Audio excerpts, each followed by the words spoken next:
Yeah.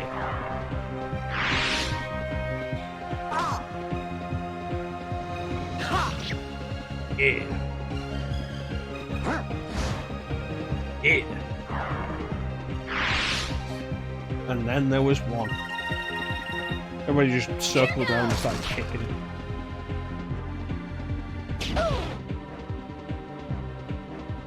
Yeah. What an embarrassing way to die. Killed by Fina with a physical attack. It's like being beaten by somebody playing as Hwarang who isn't using kicks, but just entirely with punches.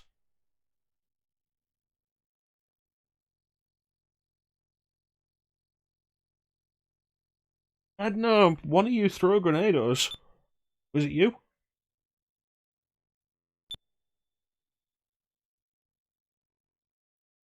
So the entire Valuan army couldn't open this seal, and again, it becomes a case of like, why weren't all the seals made out of this kind of thing?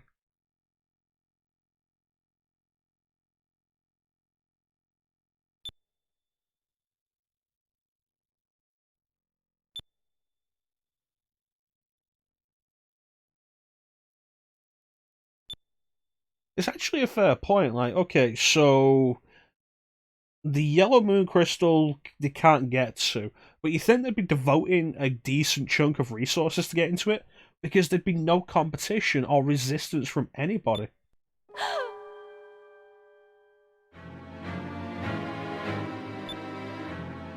Yeah, just give me the dude who threw the grenade and let the rest of you can go. Carve a grenade into your forehead.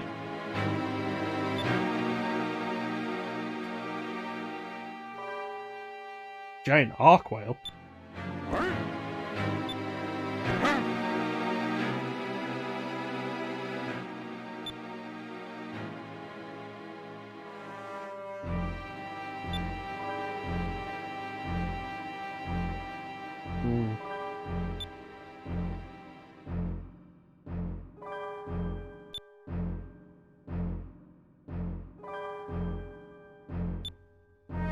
That sounds reasonable.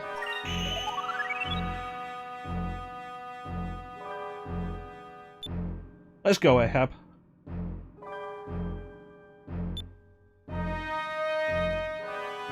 No. No.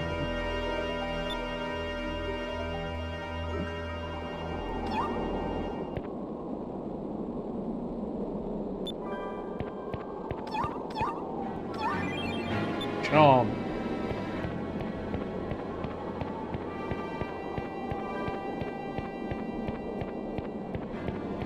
No, you gotta let him go on his crusade of revenge. So that he can grow as a character and understand that revenge is.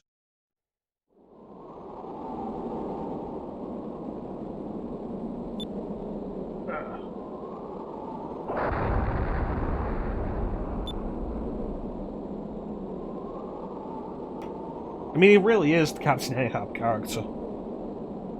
And Rackman, of course, is Moby Dick.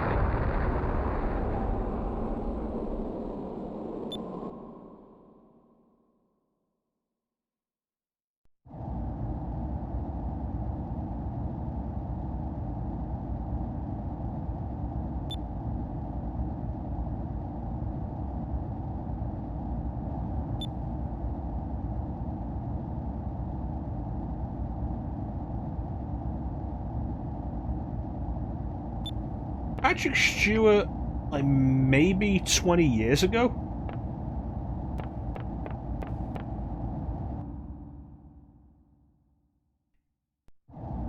Like maybe Patrick Stewart like 20 years ago, not Patrick Stewart today.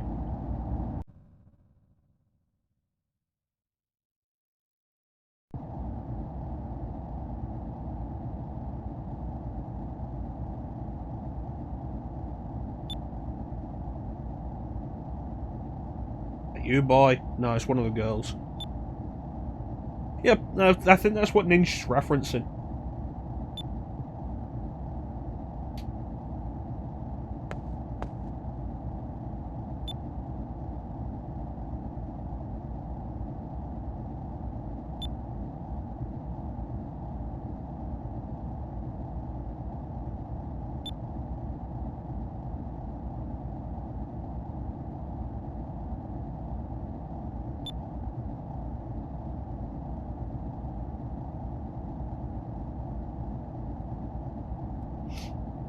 Didn't realise I was muted again. I said Drachma looks sad, and I only just noticed he only has one eyebrow. Full of feathers.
God damn it, Ninja. Like, the eye patch, sure, but the fact that his son was called Jack. God damn it, Ninja.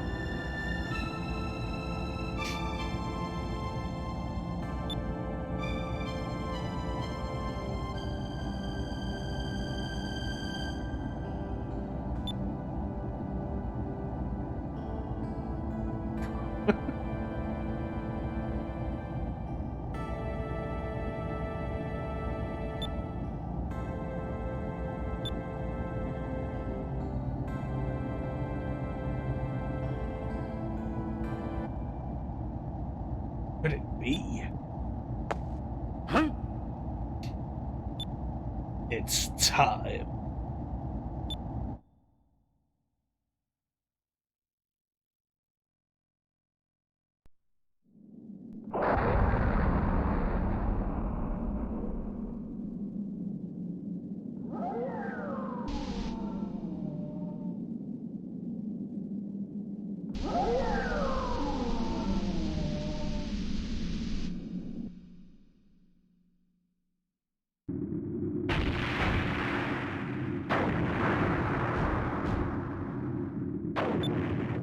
That sounds like cannon fire.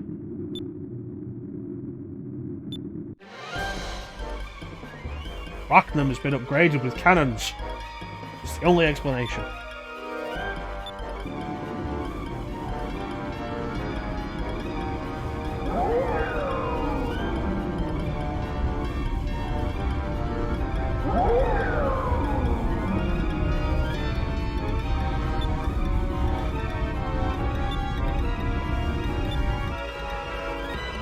Oh, balloon ships. Okay, that makes more sense.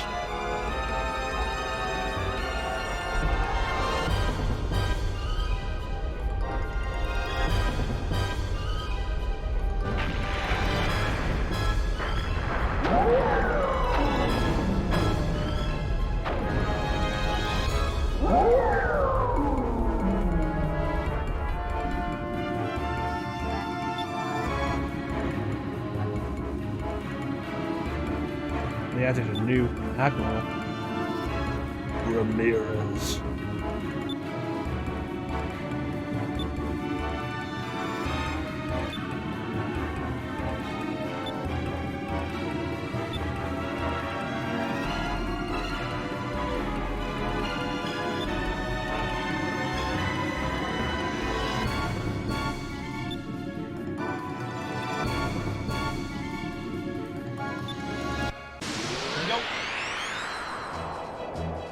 Rock and roll.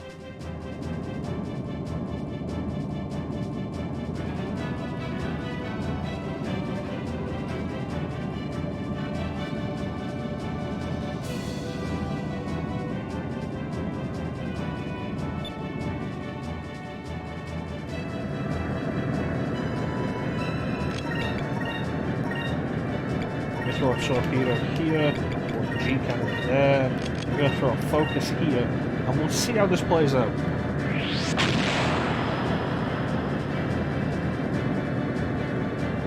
You know, there is actually a fun quote from the previous playthrough we did,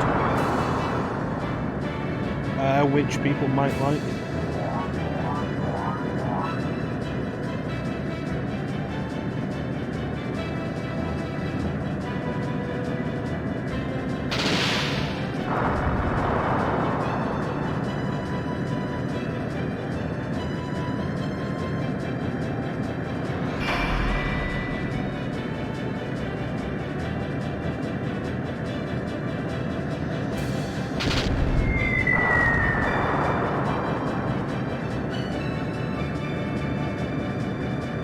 Ninja, you've never seen Skies of Arcadia before, have you?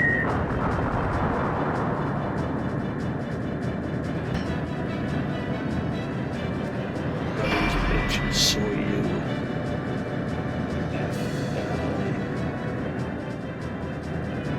You know, I hope you're able to see the rest of the playthrough. The Skies of Arcadia is really good. Throw that there and G-type there. Especially if you can get into the plot. Like, it was a shame that you ended up missing a lot of Digital Devil Saga 2 because the plot really started from the word go. All the questions we had at the end of Digital Devil Saga, they started hitting those immediately. I mean, they didn't start answering them, but they started pushing that story really hard.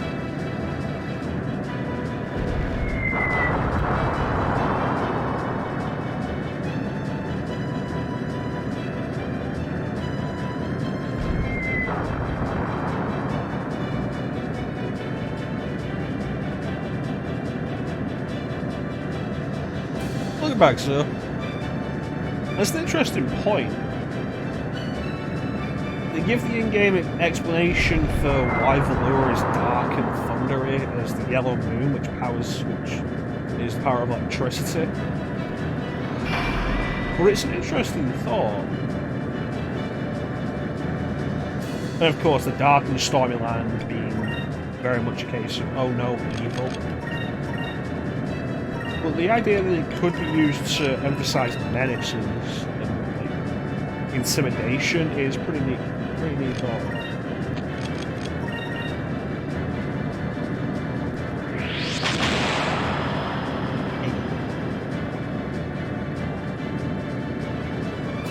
Harpoon cannon. Harpoon cannon, fire! Those numbers. There you go. That's numbers. This is numbers. You should see. Yeah.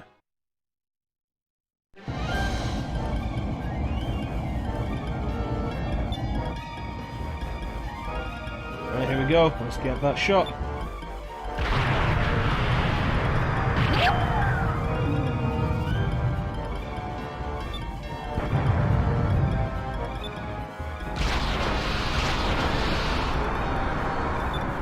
I mean, he's not actually going to just let us do this? What a dick.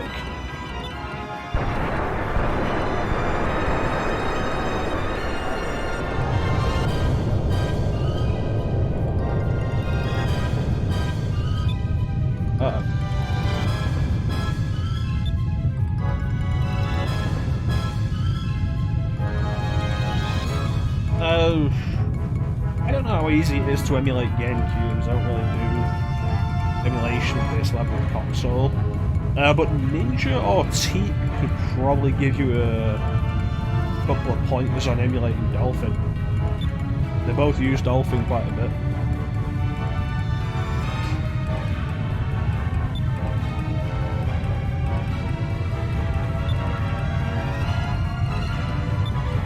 I tell you, if you don't, you'll die.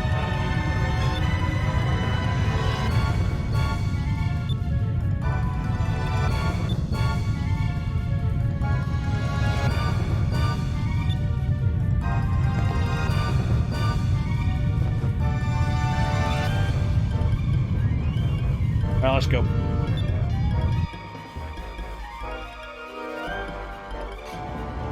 You know, maybe you should emulate this, Ninja. I say that mostly as a joke because I know you're not into RPGs.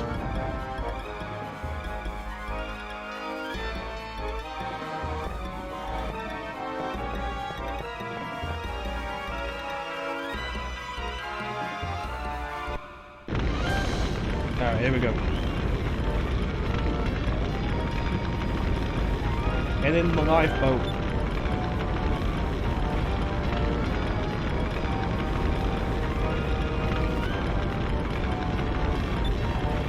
That's fair enough. I'm very picky with emulation. I'm always looking out for any little flaw. It's just like...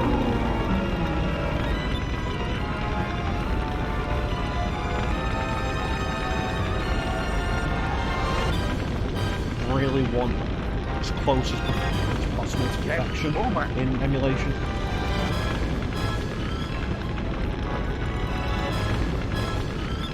Come on, old man.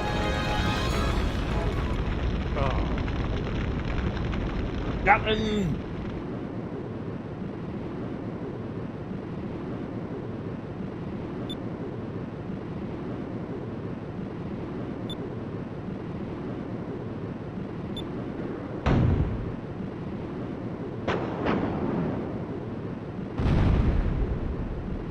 And here we get a good idea of Ramirez's character without even meeting him.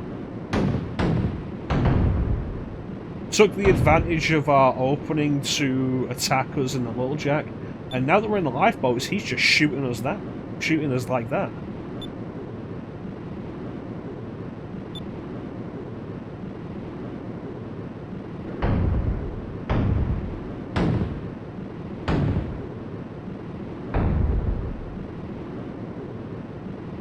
He is a dick. Like I say, it's a good introduction to Ramirez's character without us ever really meeting him.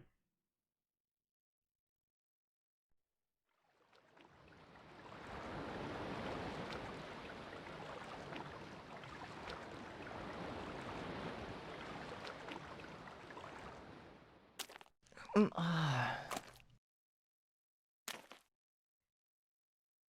gonna be a while before we even see Ramirez.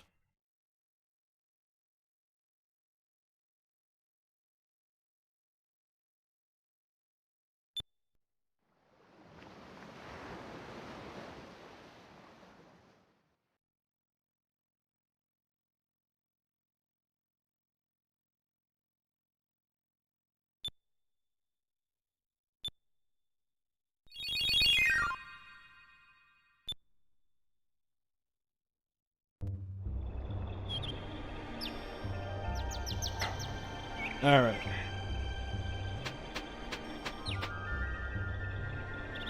Now to do the desert island stuff.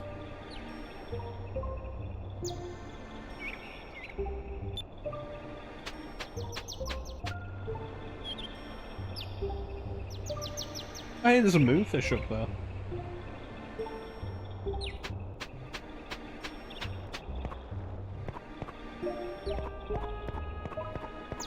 Alright.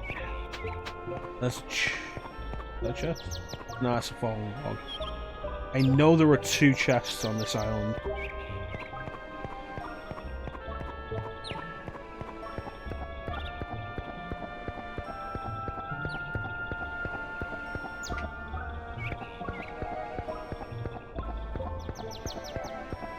So thus starts the Desert Island Saga. Or the Desert Island Arc, I guess.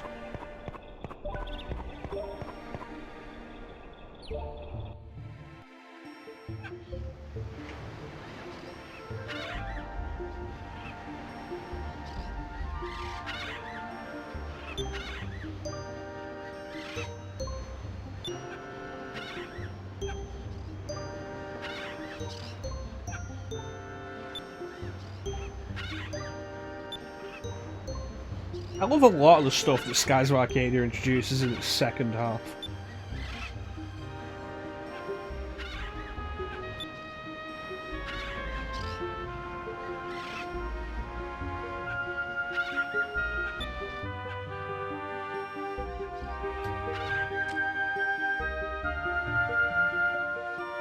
As far as buried treasure goes, I don't think so.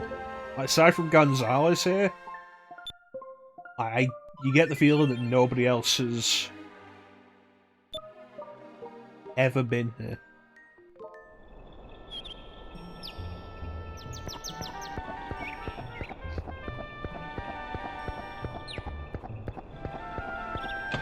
Alright, that's one chest.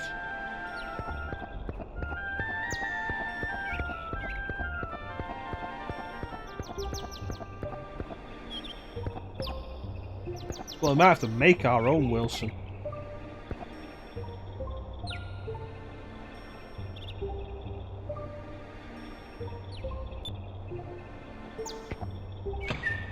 Alright, and there's the other chest. It's both chests on the island. We'll name him Drachma.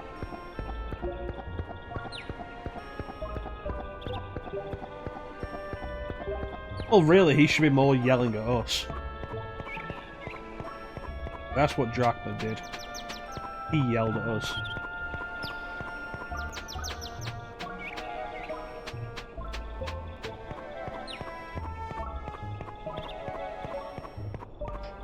There you go, see, Scott. Got the info.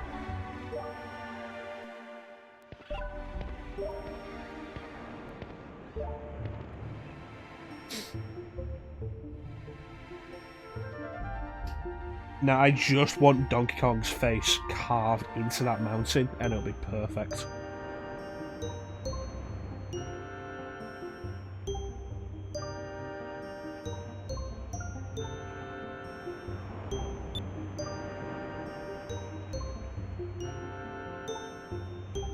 Yeah. It's interesting, like, the PS2 is architecturally a nightmare. The GameCube's hardware is way simple by comparison, but you never really hear anything about Xbox in so many regards.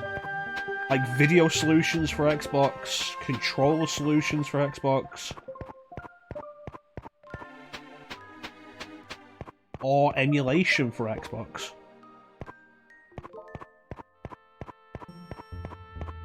Meanwhile, you've got like complete opposite of that with GameCube and PS2.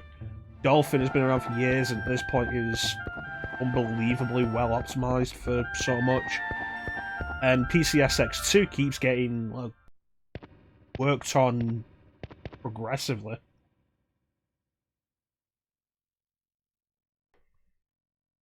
We're at the point here where it's like, I feel like I've heard more about a PS3 emulator than I have an original Xbox emulator.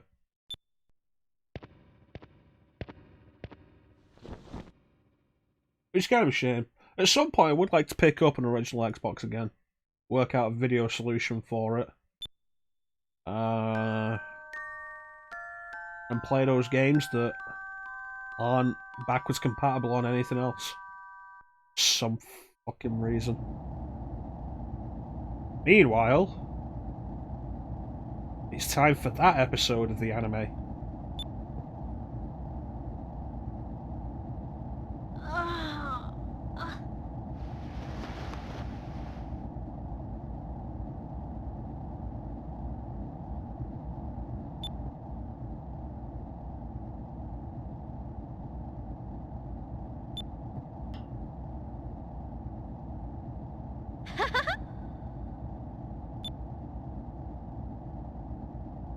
It's really cool when they let Aika's hair down.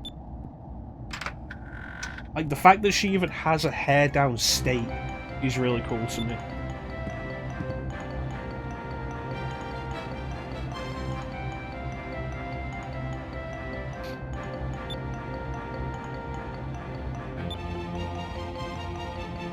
It's like the thing I mentioned back in the first session of this, like, when Fina was under the covers on the Albatross, and like here Aika and Fina are under the covers on this ship. And it's like the fact that they actually put them under the covers and have the covers move as they get up and everything. The kind of detail you don't get in games these days. How many games have you ever played where anybody sleeps under the covers? As opposed to just getting on top of the covers? or even have any kind of like relaxed hair down state.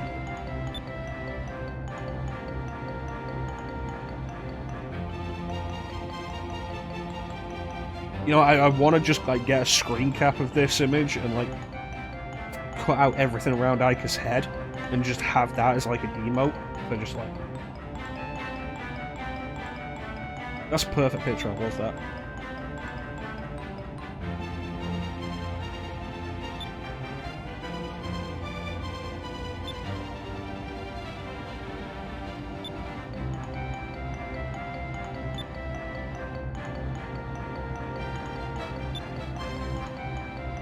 Oh, air pirate too. Okay. Ooh.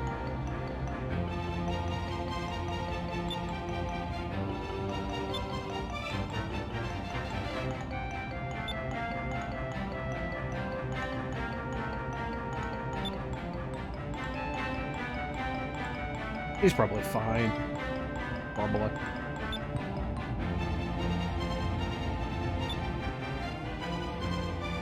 One thing I really do like about the plot in this game is that they never really do anything with a possible love triangle. Aika and Fina never compete for Vice's affections, Vice never values one above the other, and they never really push romance at any point, and I love that because it is so out of the ordinary. It's so, like, what's the word, like, not unconventional. Atypical? Atypical sounds right.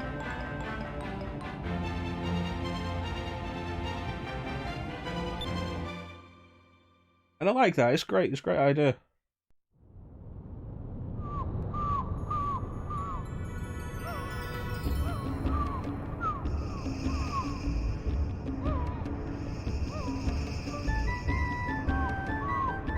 No, I'm good without those ships.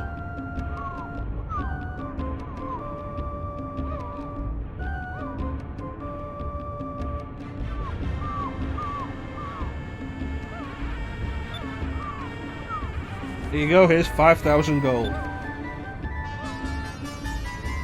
Okay, thanks. That's really generous.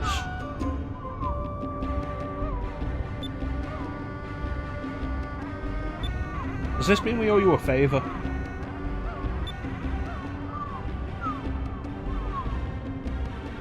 Well, the whole thing with blue rogues, like black pirates, pirates, as you expect. Blue rogues are essentially chaotic good, I guess.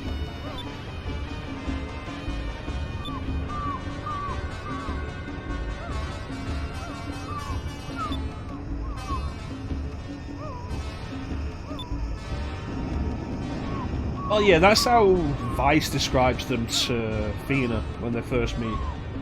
They rob from the rich and keep the money. But also, like, will help people in need.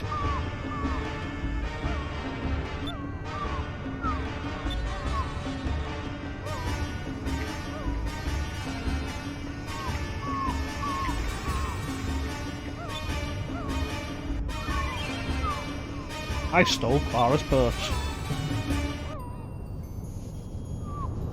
Well, now we're playing as Aika.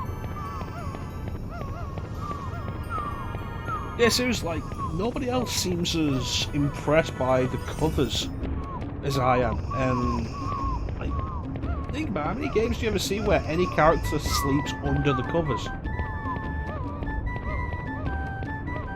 I've seen PS4 games that still don't do that.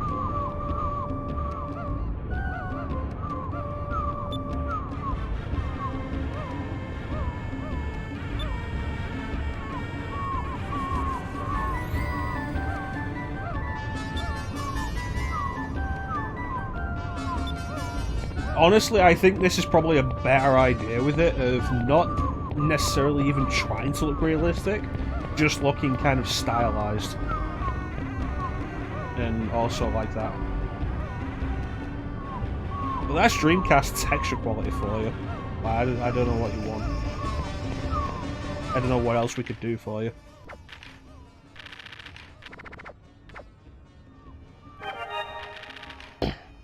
there any treasure chests in Nasrad that I need to be aware of? Yes. Silseed and a moonberry and... There is a moonfish here, but I'll have to wait until Vice turns up.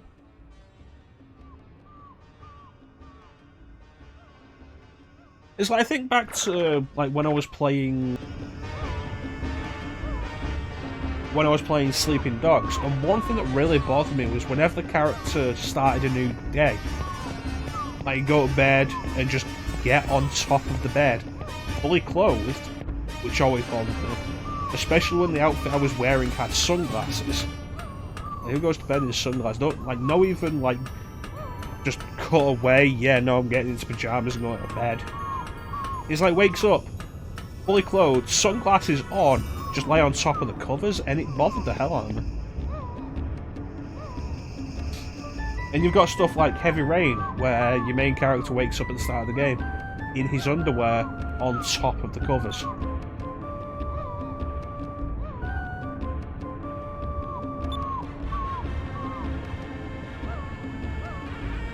Yeah. I think the most recent notable example of that seems to be Cyberpunk. Like, people were making a bunch of fun about the way the player character in Cyberpunk sleeps on a bed. Yeah.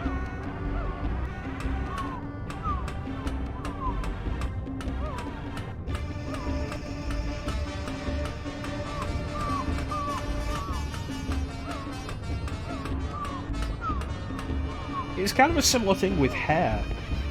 Like, as the tech has gotten better, you don't see a lot of female characters with long hair that's just down. You see a female character, it's usually a character with either short hair or hair tied up. And sometimes there is a reason for that. I mean, you can look at Arkham Knight, and like in Arkham Asylum and City, Poison Ivy had her hair down. And it looks like just this big flowing mass that doesn't obey the laws of gravity. And then in Arkham Knight, she has her hair like pinned up.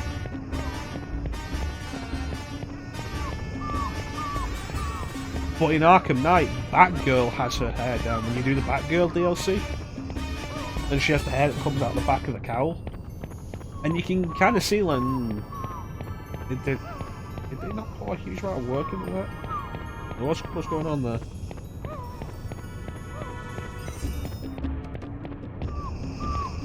Besides to obey the laws of gravity. Like, it's one of those weird things, like, as graphics have gotten better and better, and the push for realism and the realization, that's a fucking JPEG, the realization that, oh, trying to really convey this realistically is gonna take too much processing power.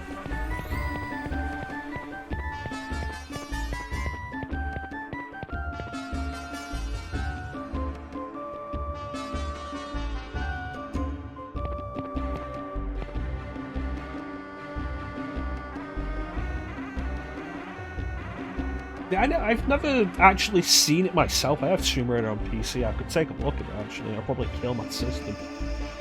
But I've heard that like the game runs really well until you turn the Tress effects on, and like then the system requirements jump up just for the hair.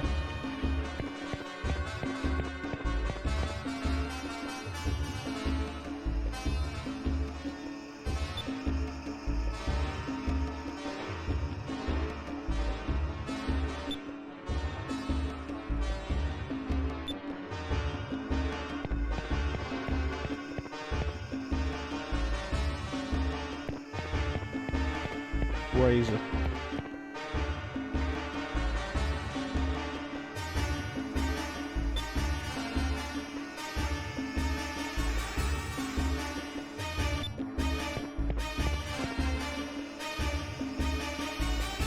That sounds like a Square PC port. Gotta remember, it's Square Enix. Might have been developed by Crystal Dynamics, published by Eidos, but it's a Square port. We had video games when we've been playing Final Fantasy 13. Video games has been talking about his ordeal in getting Final Fantasy 13's PC port to work. Weirdly, on the other side of that, Coffee Cat, who we raided back when we were doing Silent Hill, who's a pretty cool person. She's been doing the PC port of Final Fantasy 13 recently, and doesn't look like she's been having any problems with it. But she may have like spent a while figuring out how to get that to work properly before she started streaming it.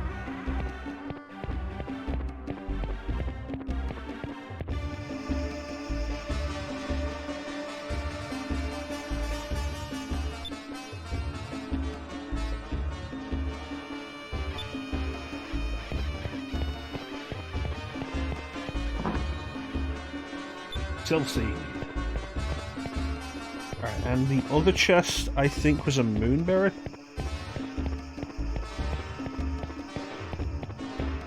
Yes.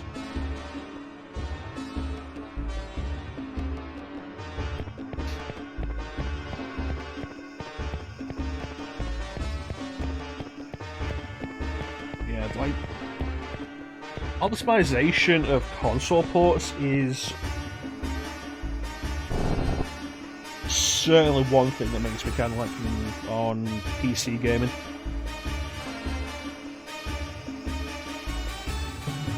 That's fair enough. Because I bought Tomb Raider, the reboot, on PC when I was trying to get into PC gaming. Well, I have all of them on console. That said, I have every Tomb Raider up to Shadow of the Tomb Raider. Not Shadow, Rise of the Tomb Raider. I don't have Rise of the Tomb Raider or Shadow of the Tomb Raider on PC. But that said, like, I've got Tomb Raider 1, 2, 3, 4, 5, Angel of Darkness. 1, 2, 3, Last Revelation, Angel of Darkness.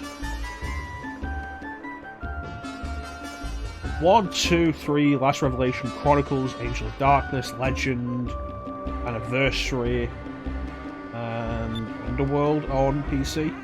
But like, getting Tomb Raiders 1 through Angel of Darkness to run on PC would not be worth the trouble.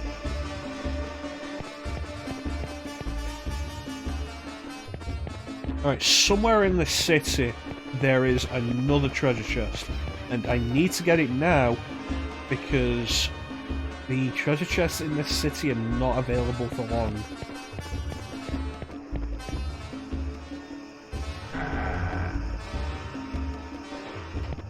I mean, it's got to be kind of ridiculous that emulating Tomb Raider on PlayStation is easier. Like, using your PC to emulate the PlayStation version of Tomb Raider is easier than actually playing the PC version of Tomb Raider. It's got to be crazy, that's the thing. That's not just me, right? Anybody else think that's crazy? Alright, it's not... Yeah.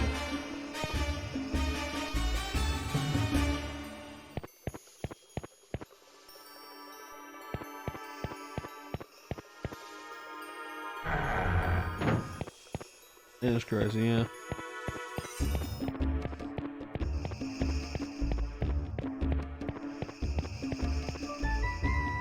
You'd think, but like the way they're so unoptimized and like just playing older games on PC is such a pain in the ass.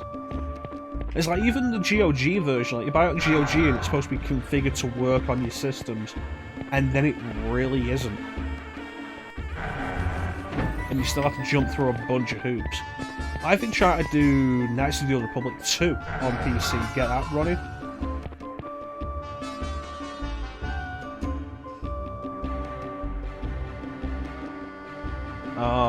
Get that running, so maybe I can stream that. Because like, if we're going to do KOTOR 2, it should be the PC version with the restored content mod.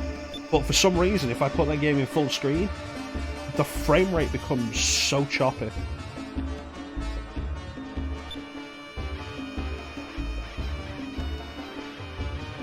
But it's supposed to be like the modern optimized port. And it's like, oh yeah, no, it's got controller support and, you know, Steam Workshop support, and you can just put the restored concept mod on there, like, super easy. But if you go at full screen, the frame rate is incredibly choppy. And it's specifically full screen, like, turn off all the effects, still choppy. Turn on all the effects and make it windowed. No, it's fine. Why?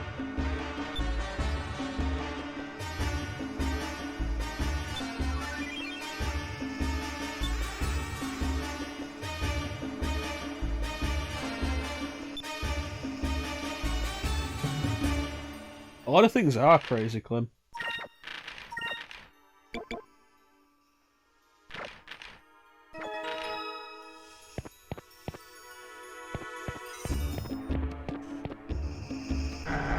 Yeah, like PC gaming, people love to talk about how PC gaming is better than console gaming, and it can be. But there are so many little notations you have to make with that. PC gaming is better than console gaming, but so many things.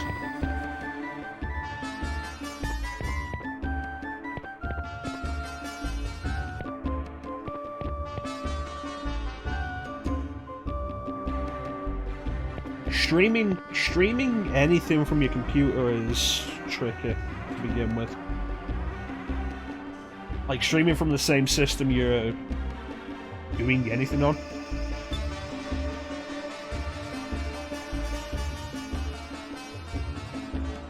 Only if the developer has experience with PC. Yep.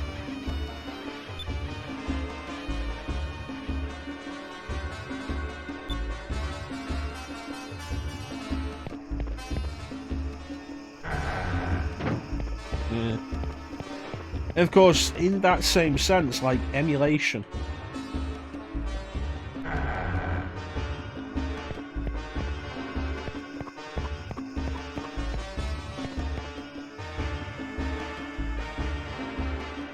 Like, a company is like, yeah, let's re-release some of our old games on modern system. It's like, okay, so let's outsource it and give it to a company who knows what they're doing. Emulator or port-wise. And of course, we've seen many times when it can go right and when it can go wrong. Like, M2 is one of the best companies for that. They've done some really good stuff with that. Like the Sega Ages collection on Switch, fantastically done. All done by M2. And Bluepoint has basically made that their entire MO as well. Modern ports, like modern ports and remakes of like previous generation games, like the Metal Gear Solid HD collection. I think they did God of War HD collection, the God of War HD collection. Gravity Rush Remastered.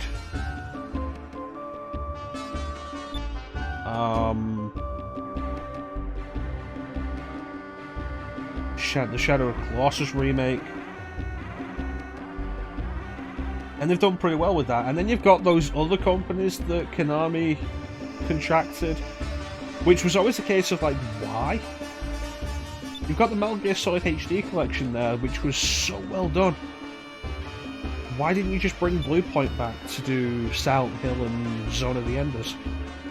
It's like, no, give it to companies that clearly have no idea what they're doing. And look how well that turned out.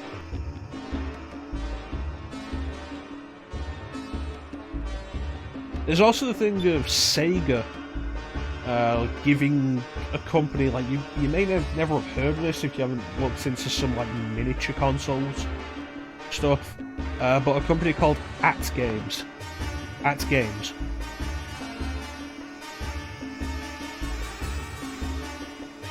And they were Sega. They officially licensed from Sega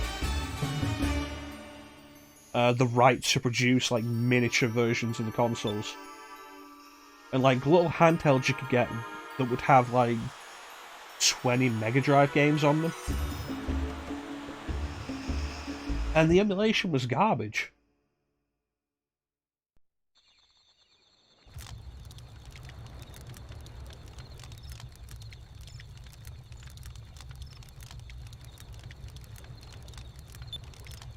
And it's been a thing like often enough that this kind of thing can really hurt a company's reputation that you'd think companies would really start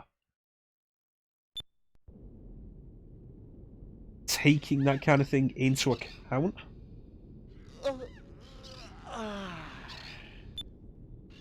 And like either outsourcing to companies that know what they're doing or making sure that they know what they're doing themselves. And they just don't.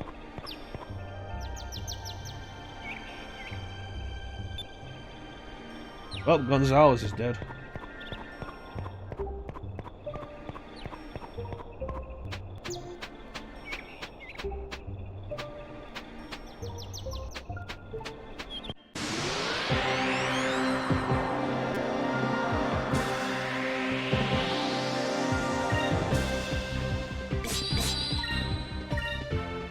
Yeah!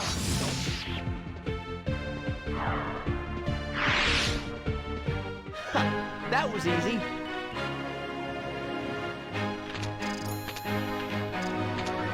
Apple.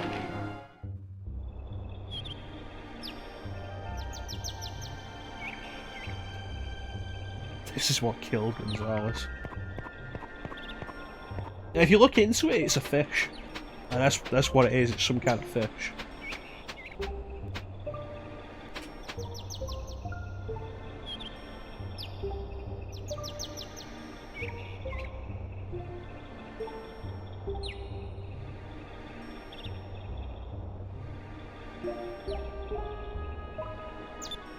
Well, yeah, that's been a gimmick since, like, at least the 80s, with the Tiger LCD games, which, like, I'm pretty sure you've probably had at least one of those in your lifetime.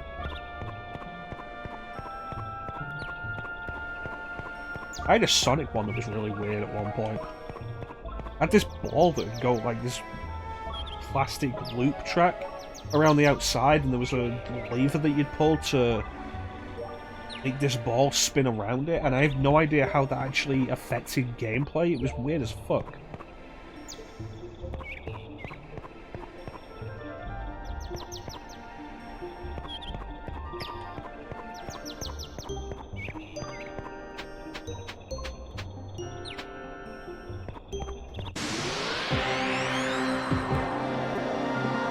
Yeah, the crazy thing with that was just how many licenses they got. God damn it.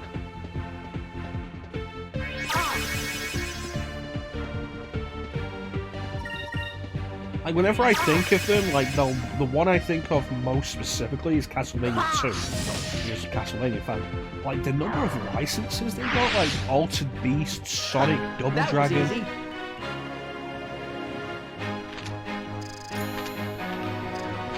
Like, god damn.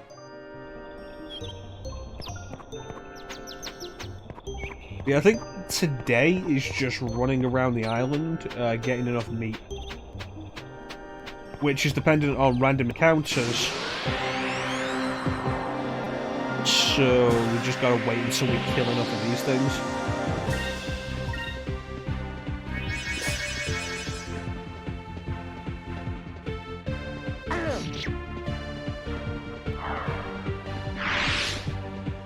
Interesting.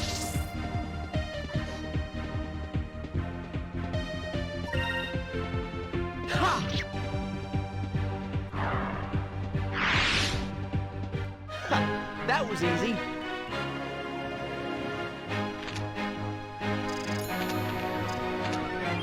I think probably the craziest thing about them though was how long they stuck around for.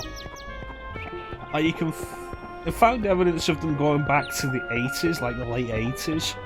Like the video game boom that Nintendo brought and stuff like that.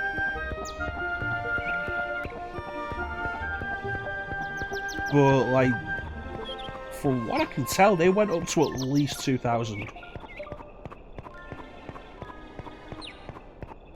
And it's crazy that they had a period of, like, at least 12 years where they were just putting out these same things over and over.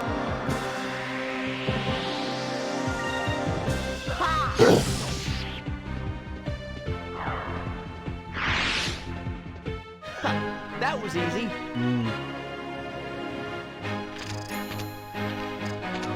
Not enough meat yet. Nope.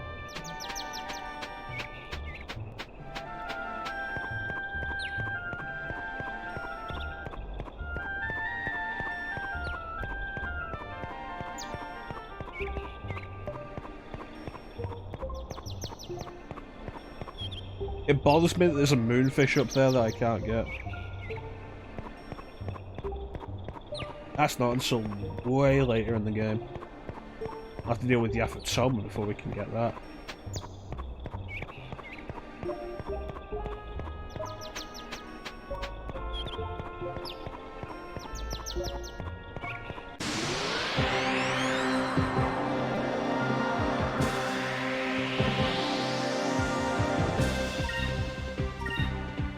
Yeah.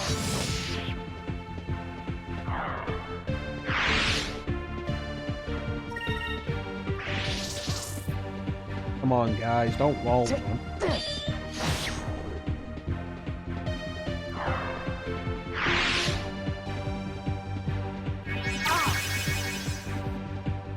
Power attack, guys, come on. There we go.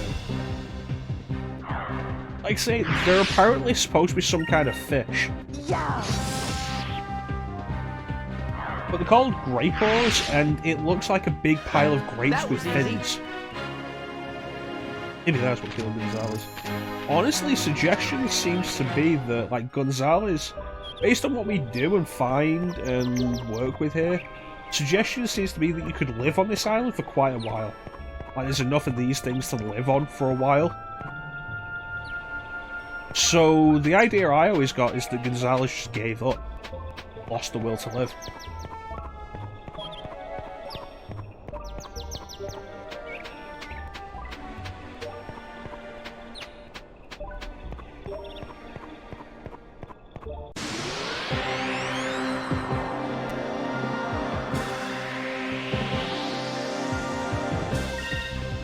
Yeah.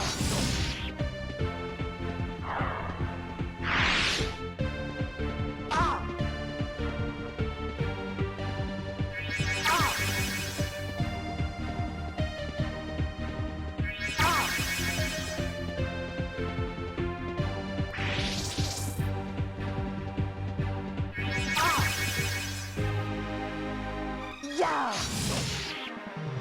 Well, at least they did a counter attack on one of them.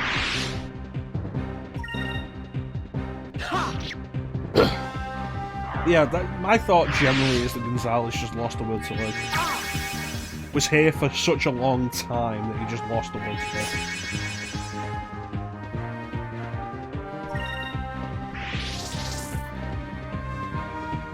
God damn it. That wasn't so bad. We have enough now.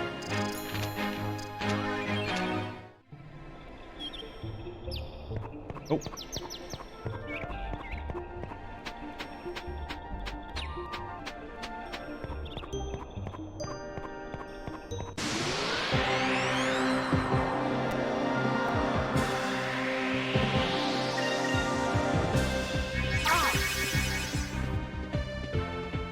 There we go. And now attack the other one before it can do anything.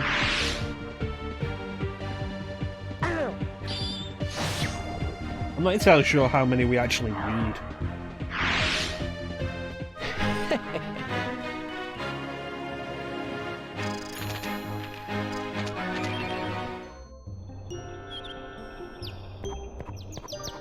How many do we have? When I get to the city, I should buy 14. Right. When I get to the city, I should buy some more sacred crystals. Yeah, let me take a look at the description there. Meat from the rare fish, the grappler. The fish is only found in the forests of Crescent Isle. Which also, if you check, that reveals the name of this place way before it actually becomes a thing. Crescent Isle.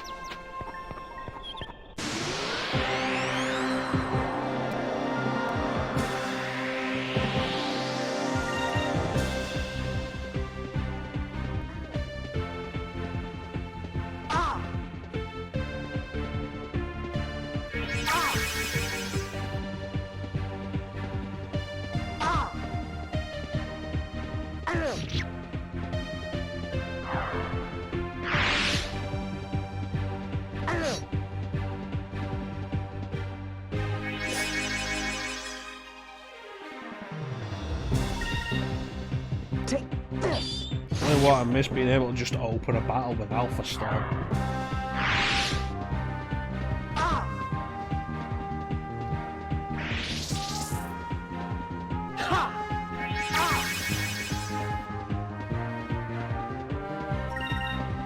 Yeah. There's probably 15 that we need.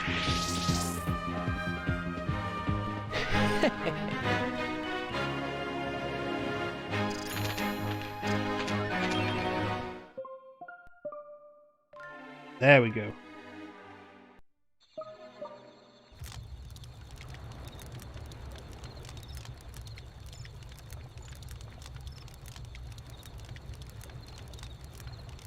Yeah, this actually kind of reminds me of Survival Kids, if you guys ever heard of that. Which was a Game Boy Color series. About being trapped on a desert island and surviving. The only ones I ever really played was the DS ones, Lost in Blue, which was kind of a spiritual successor.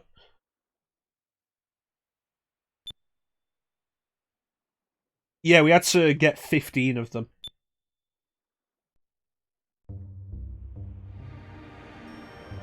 Not as bad as that bit in Final Fantasy VI, you know, where you have to do the fish thing in Final Fantasy VI, which, honest to God, was tedious as fuck, and not properly explained.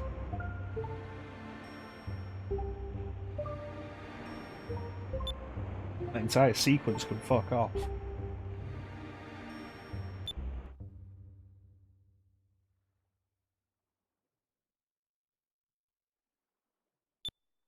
Yeah.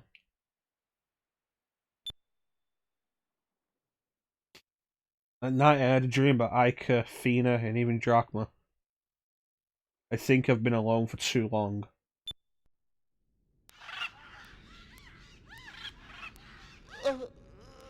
Really, we just need to carve Donkey Kong's face into the mountain.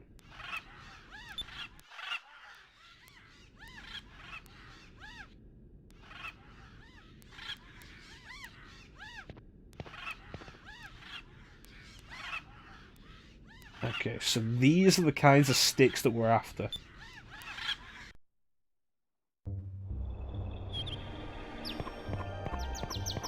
We have to find a bunch of those sticks.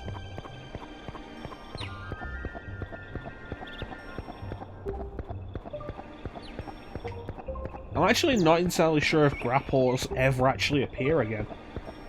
I don't think they actually have any random battles on this island now. Like, it's just for that day.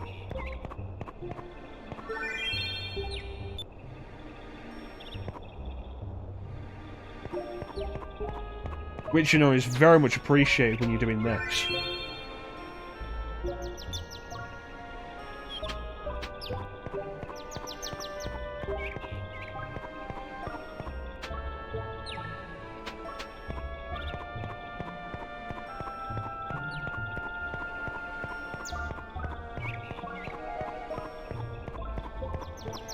Nothing up here. Right, so what we're going to do is we're going to get off the desert island, which shouldn't take a huge amount of time, and then we're going to call it for the night.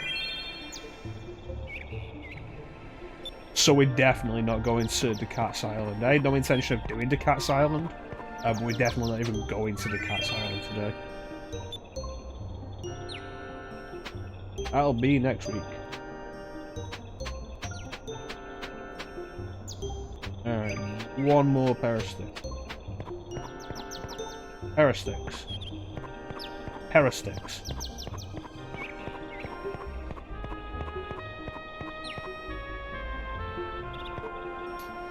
So here's a question for anybody who plays GameCube. Decent fighting game on GameCube that isn't Soul Calibur 2.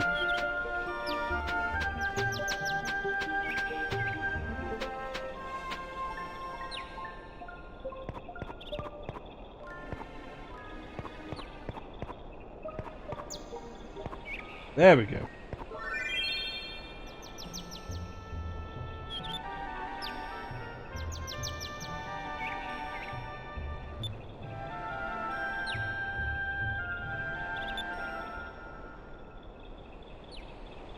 I should probably use the opportunity of the rain, though, to wash these clothes.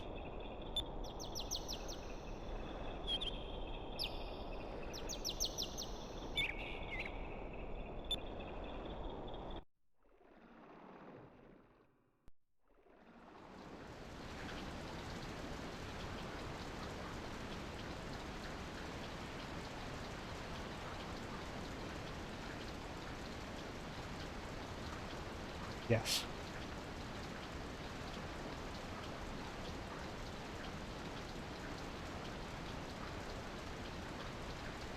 Yeah, nobody's really answered, Clint. The way this cave is shaped, like, you get the feeling that a lot of rain just pours right in. Like, because, like, the cave entrance just goes down.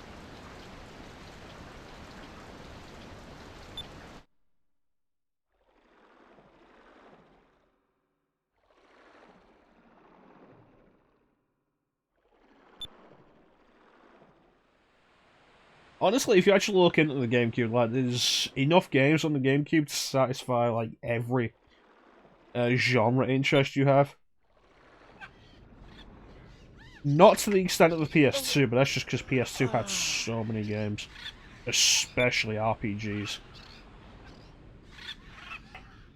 But you know, the GameCube got 2 really good RPGs and some others that were okay.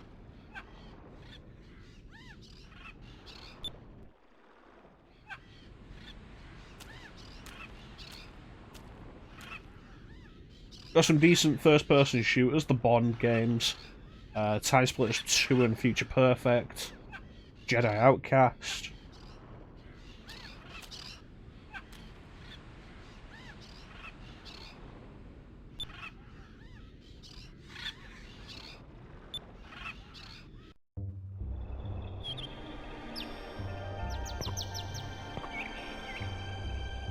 Homeless Dreamcast. The weird thing about that is, it's not that Sega went to Nintendo, it's that Sega went to Nintendo and to Microsoft and gave them separate things. Like, the GameCube got Sonic Adventure 2 Battle and eventually Sonic Adventure DX. Alright, Clem. I don't know how much longer we're going to be, but if you're not back by the time we end, you have yourself a good time there, buddy.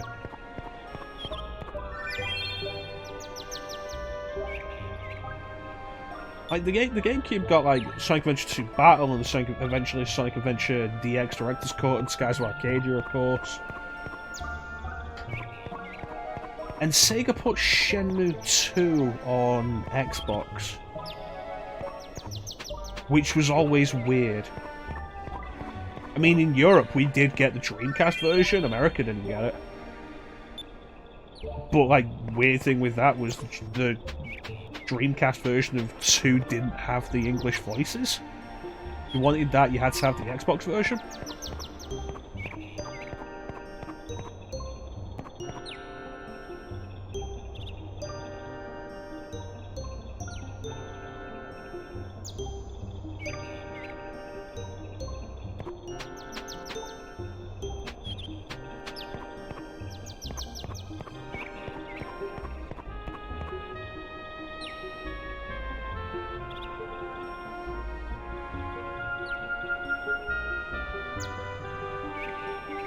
That's actually a point though, Teague. I did find a ROM hack of Shenmue 2 on Dreamcast. Adds the English voice acting in. I was like, maybe check that out.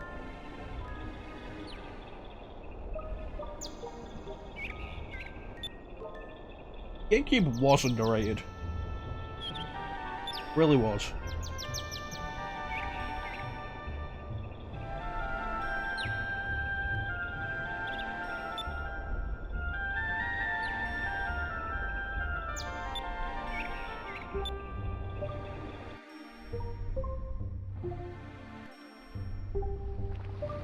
Such good stuff on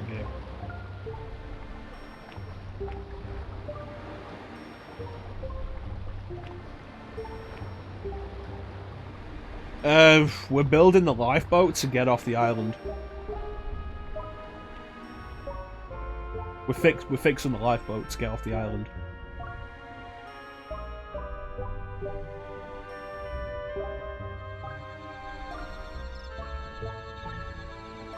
Also, ask the question of like good fighting games on GameCube that aren't Soul Calibur 2.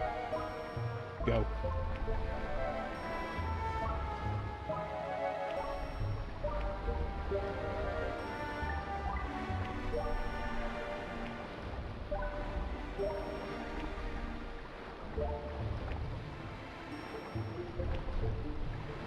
That's the. I know a few fighting games on GameCube.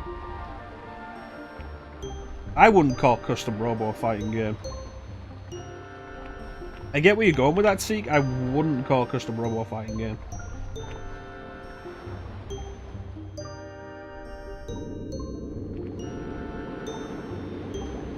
There's like, you got stuff like X-Men Next Dimension, but I don't think that's that great. Bloody Roar 4, which...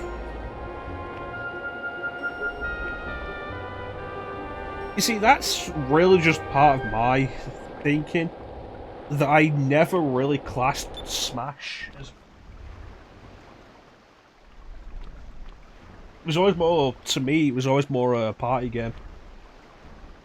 Just the focus was on battling.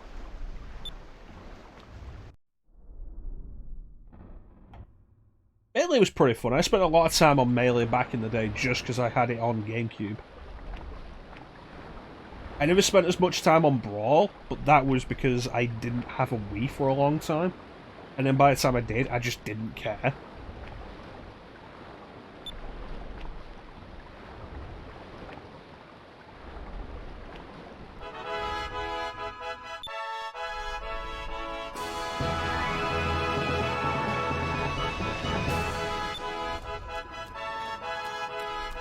And of course, Smash 4 I got on 3DS and played a bunch of that.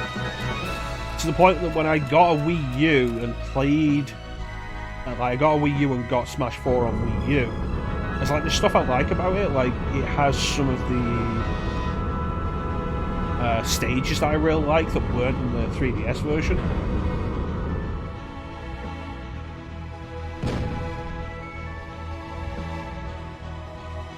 But I didn't spend a lot of time on Smash 4 for Wii U.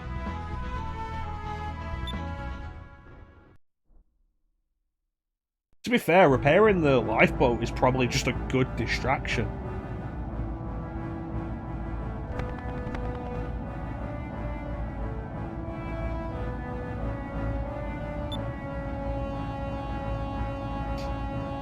And, you know, really just keep your mind occupied. Good idea.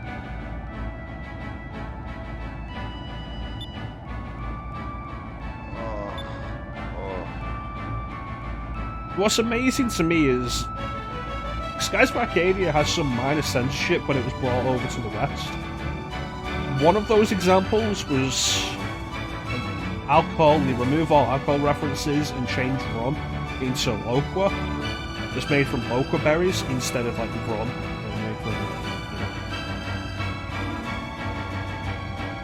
Although Loqua just comes across as like fantasy alcohol. But another example is smoking, and like dying.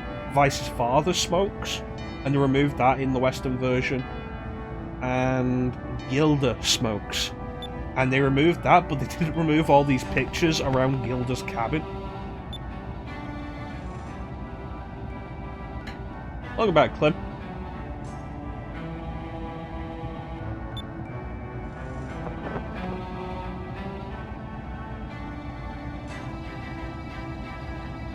Pretty much, and it's treated like alcohol still. The characters still drink it when they get off the ship. Like, you get back to Pirate Isle for the first time, and characters are in the bar drinking Loqua. And we had the thing with Gordo earlier, where he does like the Loqua breath, like gulp, gulp, gulp, spits fire. And it's like, it's alcohol. It's so obviously alcohol. Yeah, that's fair enough, Clem. Real life comes first. Yeah, it's good.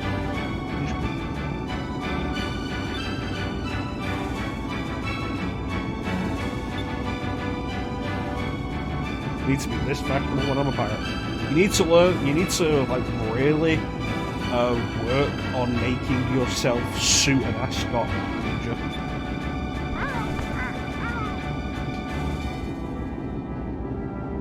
Let me put that away right now. This is a family-friendly Christian stream. I won't tolerate that kind of nonsense here. Can you imagine if this was actually a Christian stream while I'm sat here playing fucking Shin Megami Tensei?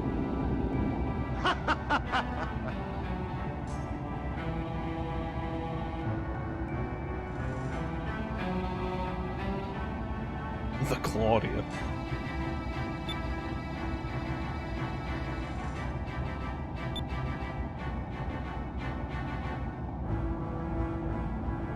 I'm constantly searching for adventure and an open pair of legs.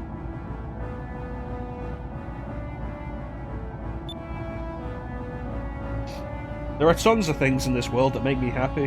Captain, you've been told about calling women things. You're not allowed to do that anymore.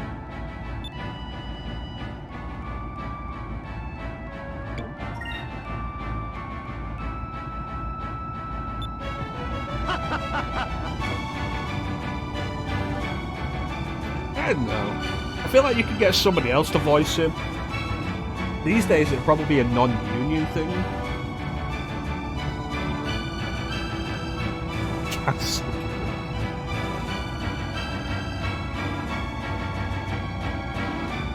Reuben Langdon's an interesting choice. Reuben Langdon could work.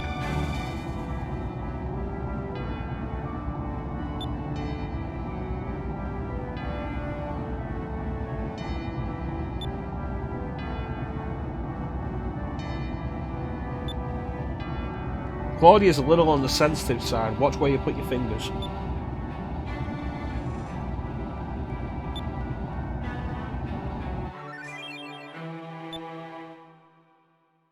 Yeah, Reuben Langdon could work. I'm trying to think of like some of the old school voice actors.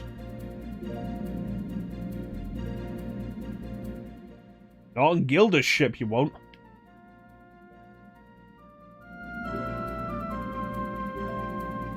I tell you, we just carved Donkey Kong's face into that mountain. It'll be perfect.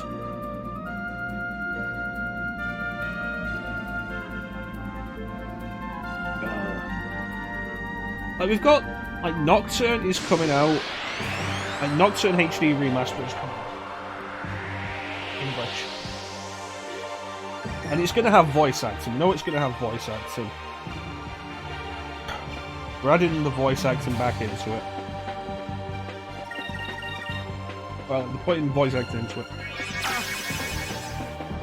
And it's the Shin Megami Tensei game that Dante was in.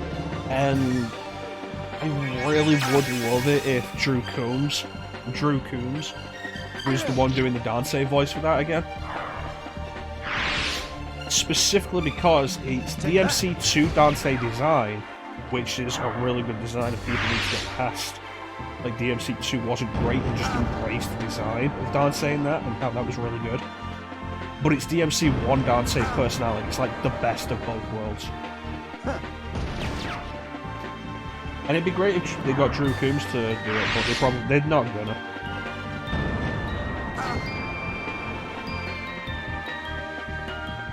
The kind of monster. I don't even get what you mean with that, Clint. I don't know where you're going with this.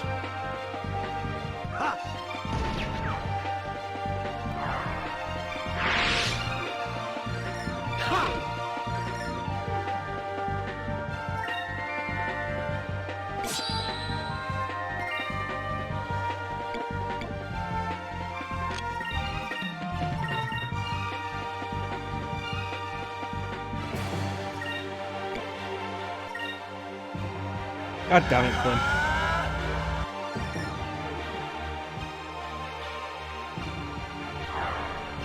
If you weren't my good friend, I would kick you out of the stream right now.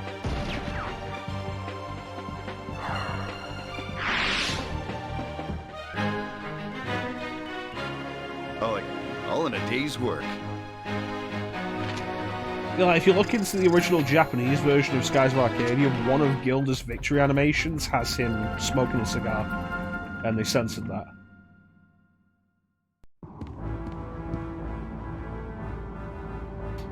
There's a suspicious-looking ship heading straight for us, and it's pink. Whoa.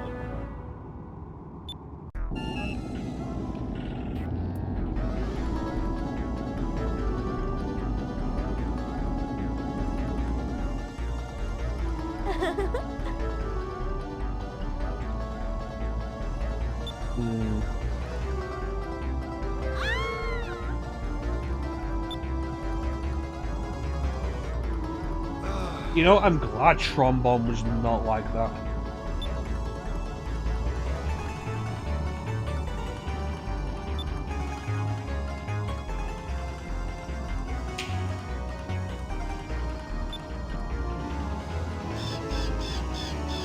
Nice, you and I are getting the fuck out of here.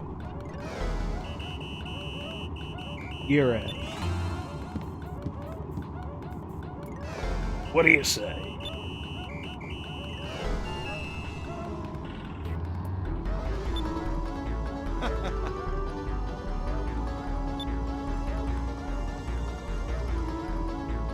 Always searching for adventure and an open piece of legs.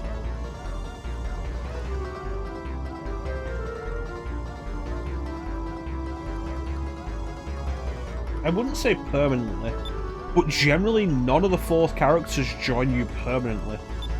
Like, the permanent party is Vice, Ica, and Athena. There are times you get separated, but that's the party, the permanent party. The fourth one is almost always a guest. They might stay for a very extended amount of time, but they're always basically a guest. Up until the end, where you can actually choose from the fourth party members.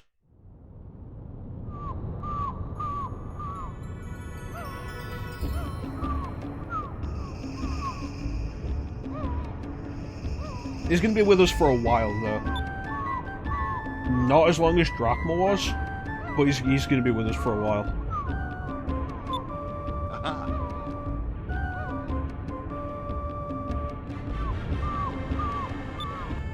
See ya. Yay, Lino! Headset finally arrived? Alright, I didn't get the second chest here. The one that has the Moonberry. So I want to find that before we call it today, because I'll forget that I didn't get it. We have to figure out where it is.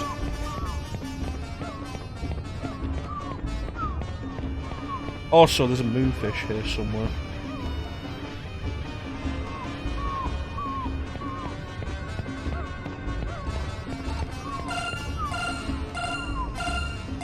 There we go.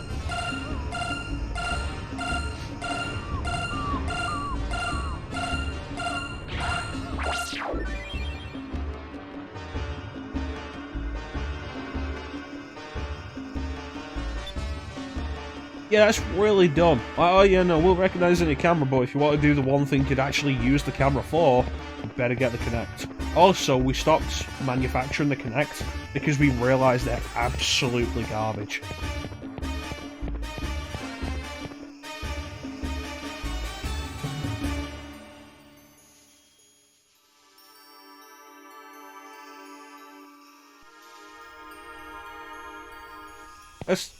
That's not mine. Somebody's playing a prank on me.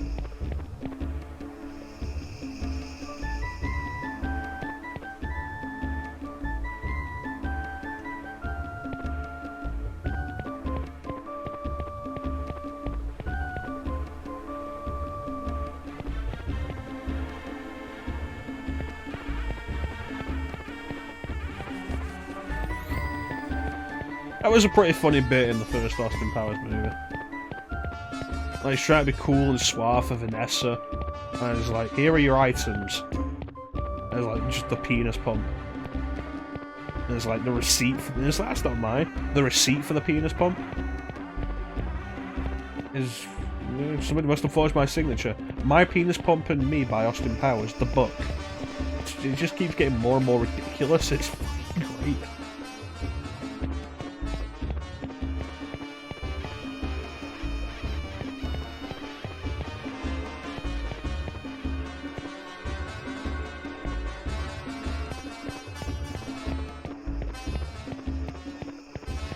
I want to find this treasure chest. We did go in there, we didn't go in the moneylender shop.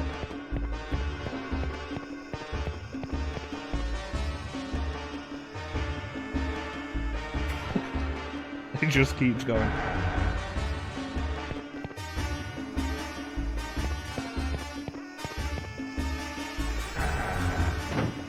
Austin Powers, the first Austin Powers movie is a really good film.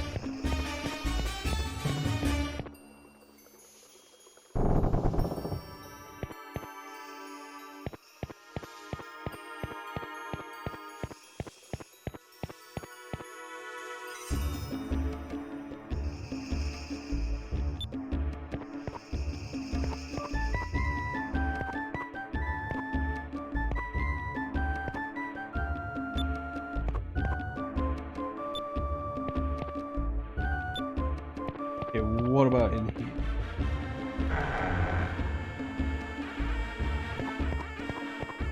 No. Yeah. Like, the second movie was entertaining enough. And had some really good bits, and the introduction of Mini-Me was probably for the best. Because, like, Mini-Me really helped establish Dr. Evil as a little more than... Like, let Dr. Evil have more character than in the first one, beyond just being a parody of a Bond villain.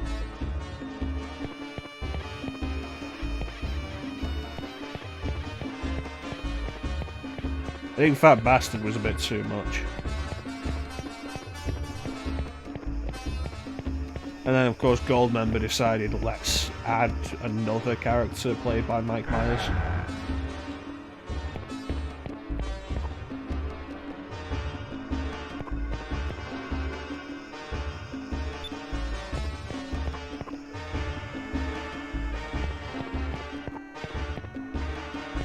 Plus, you know, the fact that Goldmember doesn't actually have an ending. It's like, quick, we gotta stop Goldmember. It's like, falls down, gets back up, and now he's played by John Travolta, and it's the movie within the movie.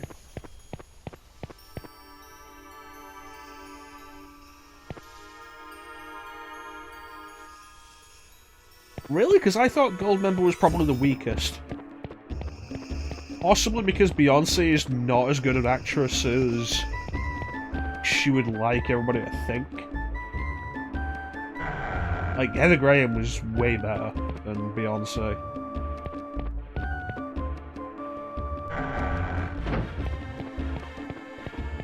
The continued arguments and tension between Doctor and Scott were pretty good. They got kind of weird in the third one. You know what? Michael Caine as Nigel Powers was fantastic. I will give you that. I will admit, one of my favourite stupid lines in anything comes from Goldmember. And it's when Nigel Powers is talking to Goldmember. It's like, there are only two things I hate in this world. People who are intolerant of other people's culture, and the Dutch. And it's just so fucking ridiculous. But delivered with such serious intensity by Michael Caine. I love it.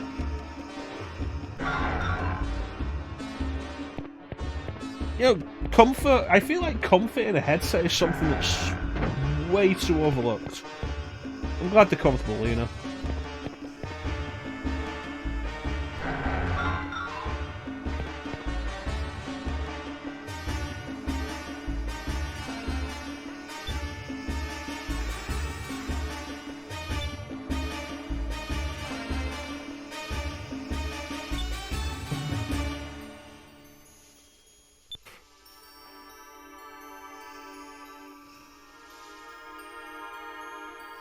The stupidest thing about the English scene is it's a real thing.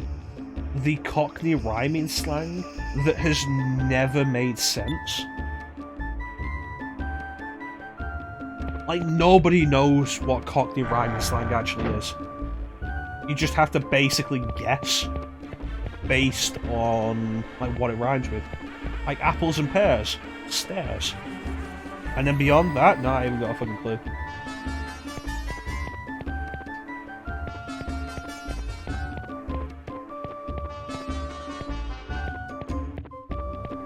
That's a fair quote.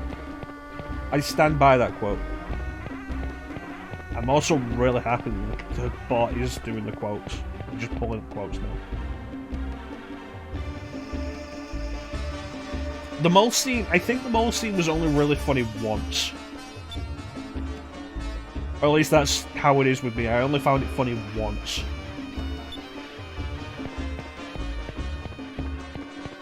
I think, in retrospect, the really funny thing about it is that Dr. Evil is more polite than Austin is about that. Like, Dr. Evil's trying really hard to be polite and not mention it, and not be fixated on it. And Austin's just going on this big tirade because he's got a mole. And I think that's kind of funny.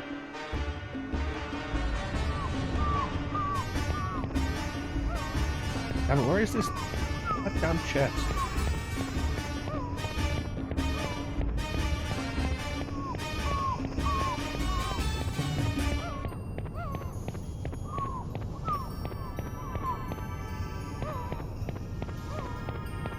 Yeah, I didn't like Foxy Cleopatra really as a character.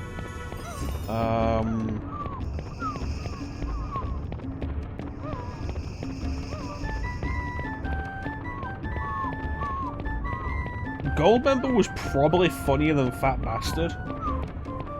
I'll admit that.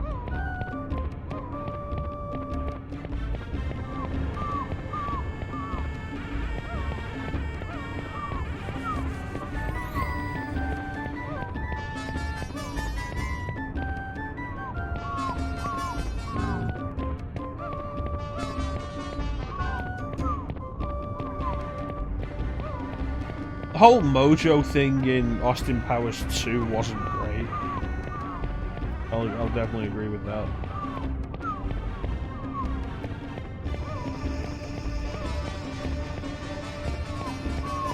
And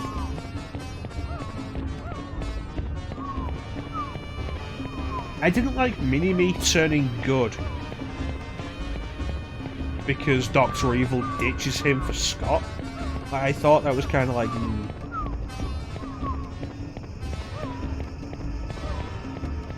Wasn't really into that whole thing.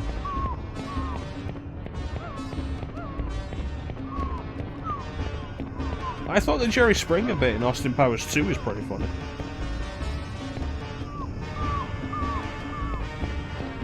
Like just the whole thing of bringing Dr. Evil and Scott's animosity and inability to connect a little further was quite funny.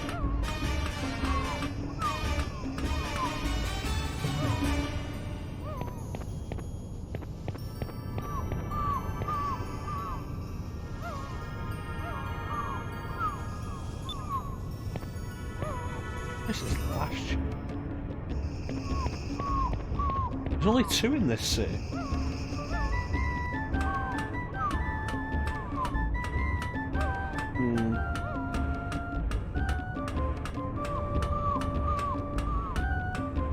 Yeah, no.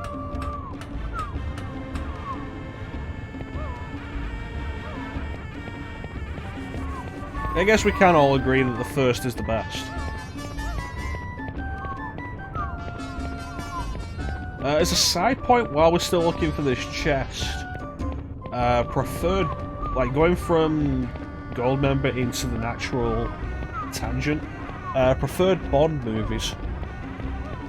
Huh? What are your preferred Bond movies?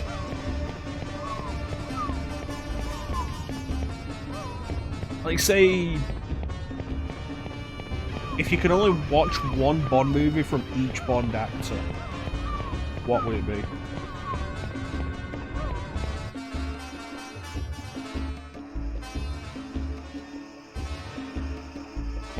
Like, not necessarily which one you think is the best, but like, if you could only watch one of them, which would it be?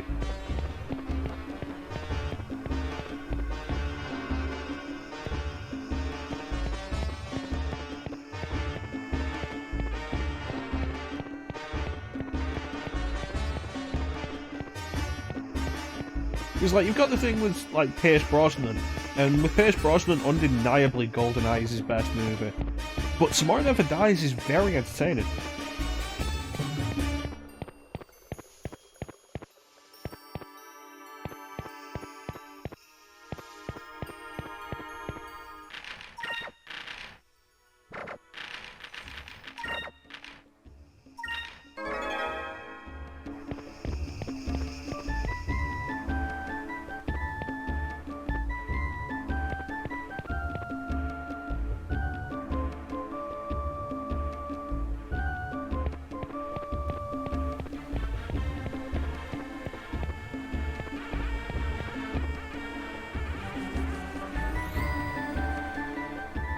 Well, that is a reasonable choice. GoldenEye is reasonable because it is still a really good movie. Really enjoyable movie. See, going with The Man with the Golden Gun, if you could pick any one Roger Moore movie, going with The Man with the Golden Gun is interesting. I would not have considered that. Yeah, Francisco Scaramanga, played by Christopher Lee, who I think is like the only really solid point in that movie.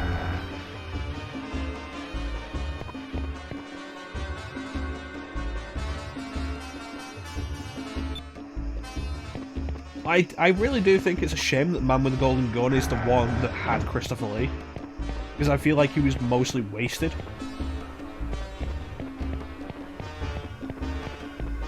But License to Kill, fantastic. Tomorrow Never Dies, very entertaining. Of course, Skyfall. Some people would go with Casino Royale, but I think Skyfall is probably more entertaining and doesn't rely so heavily on a single plot point.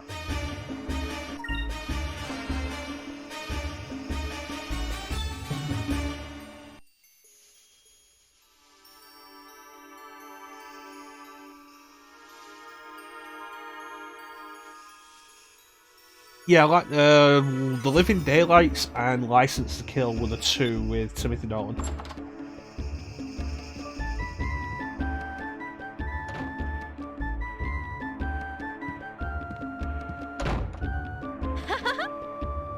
You know, I think for Sean Connery, I'd go with Thunderball. Like, From Russia with Love is probably my favourite. And, of course, Goldfinger is fantastic. But I think Thunderball is probably just the most entertaining of them.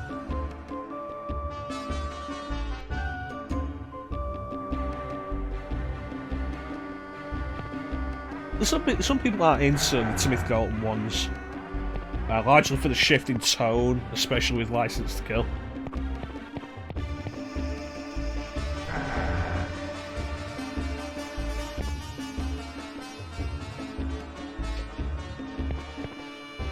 Robert Davi is Franz Sanchez. Fantastic.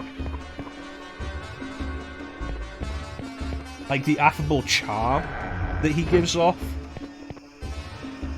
And then straight into, like, murderous terror.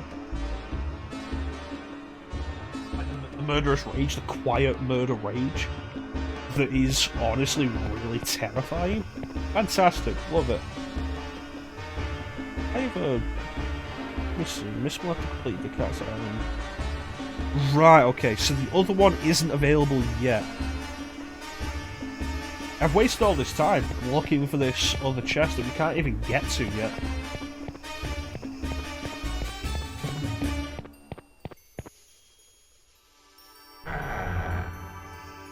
Yeah, it's a shame that I've only ever seen Robert Davi in 3 movies. License to Kill, The Goonies, and Die Hard. And he's pretty good in the Goonies.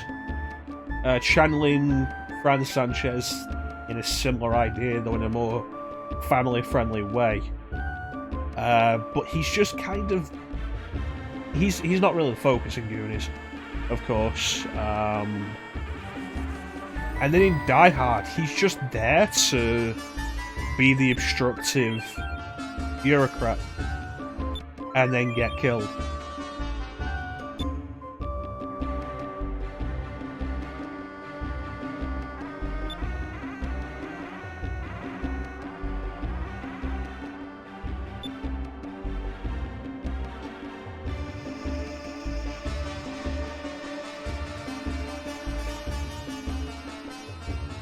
Yeah, I think Thunderball.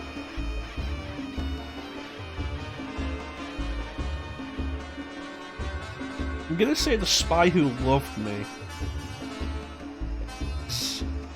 I think it's probably arguably one of the best of Roger Moore, and I quite like Anya Amasova. I think she's probably the best of the Roger Moore Bond girls, character-wise. Because Solitaire is... After Bond seduces Solitaire, she's just kind of there for the rest of the movie. And Mary Goodnight never really mattered in The Man with the Golden Gun. And Holly Goodhead in Moonraker always felt just kind of cold and off. As if the actress didn't want to be there. Melina Havelock is an interesting enough character in For Your Eyes Only.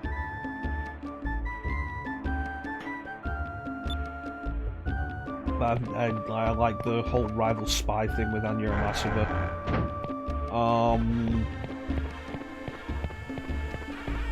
Octopussy in Octopussy. They spend so much time in that movie playing with the idea of, is she the bad guy? Before they actually reveal anything, and then she's still not really a major point for so long. And of course, Stacey Sutton in A View to a Kill is just awful.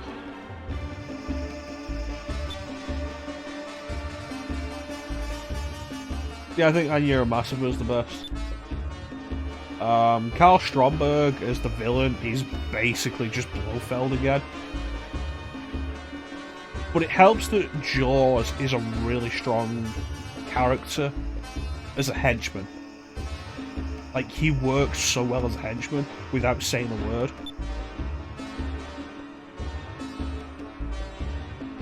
Plus, the Lotus Esprit is a fantastic car, and I like that. The settings are really cool. I'll go with The Spy Who Loved Me. I don't even need to justify. I can just say The Spy Who Loved Me and say, fuck it, no one needs to know why. I'm gonna go with The Living Daylights for Timothy Dalton. While I do really like License to Kill, I feel like The Living Daylights is really underrated, and the whole Defector story and like analysing the whole thing and trying to figure out what's going on with it is really enjoyable. Again, Tomorrow Never Dies, I just think is fantastically entertaining. Hey, Sana. And for Daniel Craig, yeah, I'd go with Skyfall. I think one of Spectre's big sins is that it decides to retcon Skyfall into being a Spectre plot.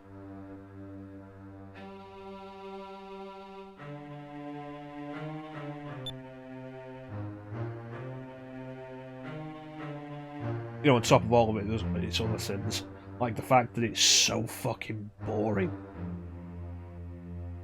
Like, how do you get Batista to play the henchman in a Bond movie and have him be so boring?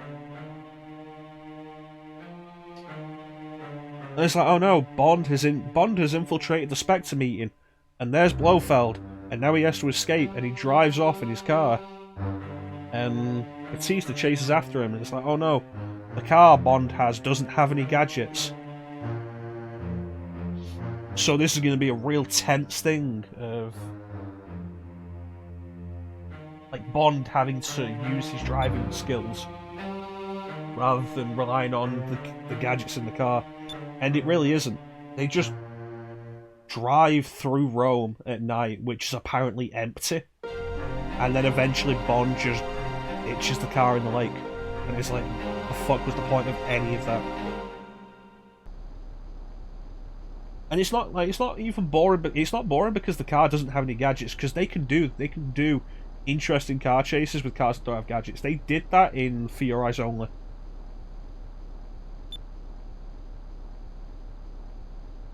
Because like For Your Eyes Only, partly as a response to Moonraker, because Moonraker was kind of criticised for being like way too over the top with a lot of that shit. And so to really rework that, For Your Eyes Only is a lot more down to earth. Pun not really intended, but like very much was the point.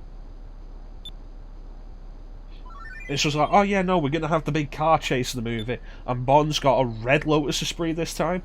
And it's like, quick, get to the car. And it's like, oh no, there are bad guys around the car. One of them hits the Lotus Esprit with a sledgehammer and it just explodes. It's like fitted with an anti-tamper device.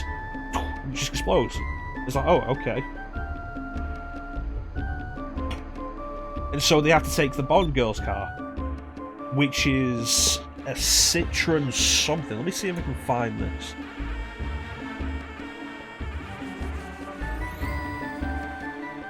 A Citroen 2CV.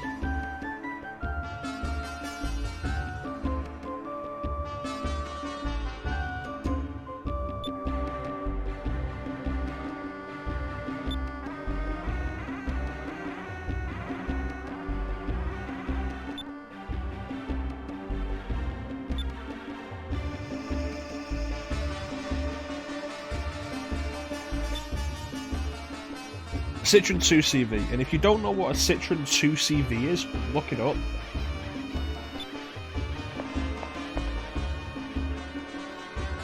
Hey.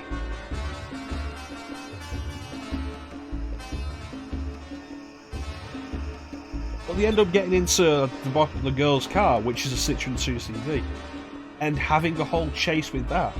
And it's a car that has no gadgets, isn't a sports car, or any kind of flashy vehicle at all. And for a good chunk of the chase, seems like it hasn't got a chance of even outrunning the bad guys in any way. And what follows is one of the best car chases in the series.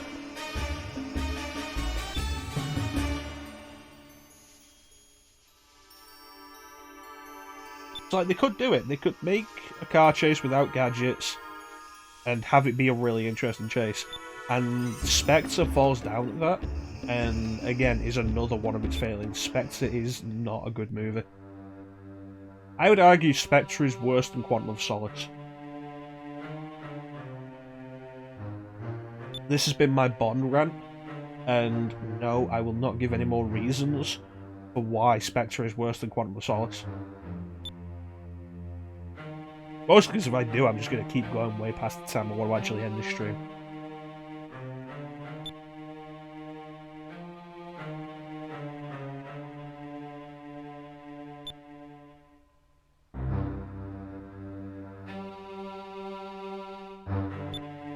How do you get Christoph Gans? Christoph Gans? Oh, what's his fucking name? Oh, his name. It's not Chris. Isn't Christoph Gans the guy who directed Silent Hill?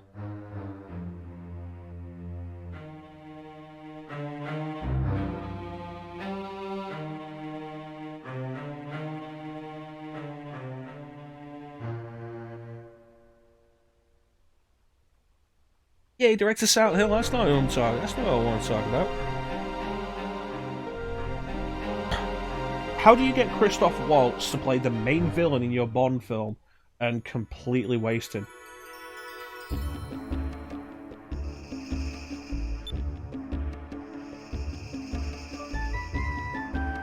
Dominic Green was a better villain than Blofeld was in those movies.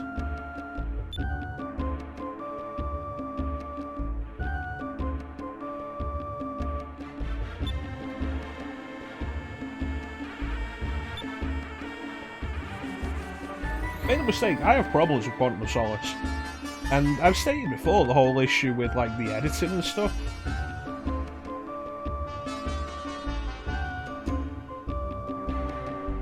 Like the comparison between Casino Royale and Quantum of Solace, they're both open with action set pieces that involve chases. And Casino Royale decided, hey, let's really show off parkour, and got the dude who invented parkour to be the guy Bond chases, and it was a magnificent sequence. And then Quantum of Solace opens, and Bond chases a dude through... I don't know where, the location doesn't matter. And the editing makes it impossible to keep track of where anyone is. And also they keep cutting from it to show a bull race, I think. And it's so dumb. Like, Quantum of Solace has got its problems. I will never say that Quantum of Solace is a perfect movie, because it really isn't. But I really do think Quantum of Solace is better than Spectre.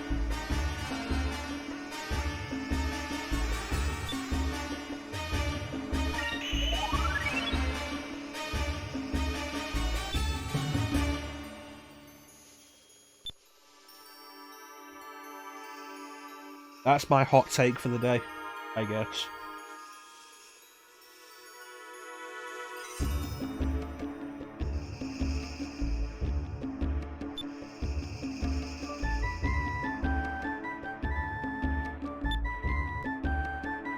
Oh!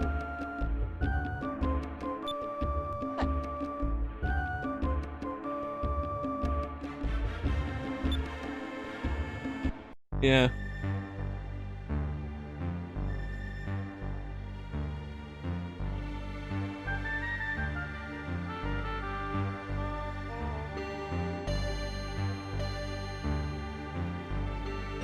You know, if I had enough power that I could just have two women fanning me with big leaves all day, I think I'd do something other than have two women fan me with big leaves all day.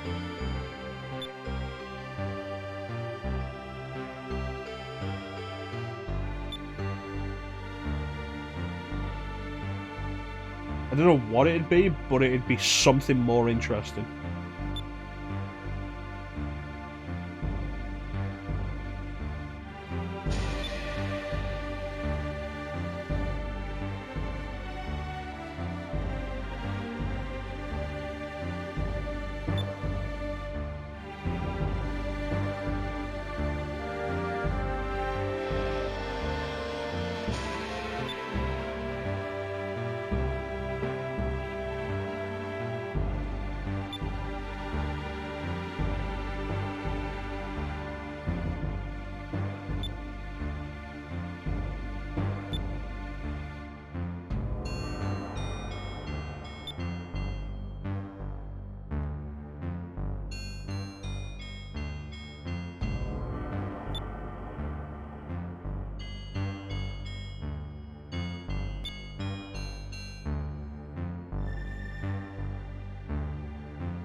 Just like something other than just have women fan me.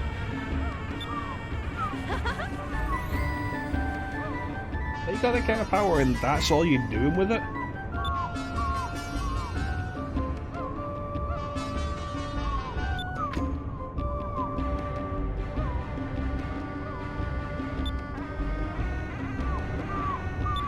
I can't even think of what I'd have. Yeah, I have like Nintendo send me their games directly. And also say Nintendo's shit and Nintendo can't do anything about it. I don't know.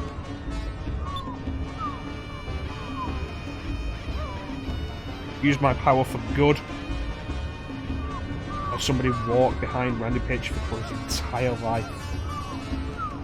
Just constantly stepping on the back of his shoes. Petty things. But good.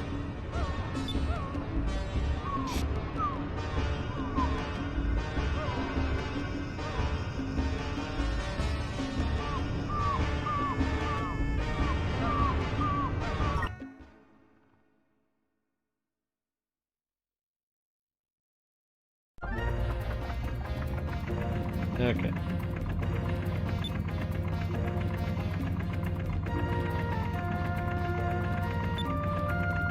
Let's rock and roll. We're gonna find the Cat's Island, and we're gonna call it.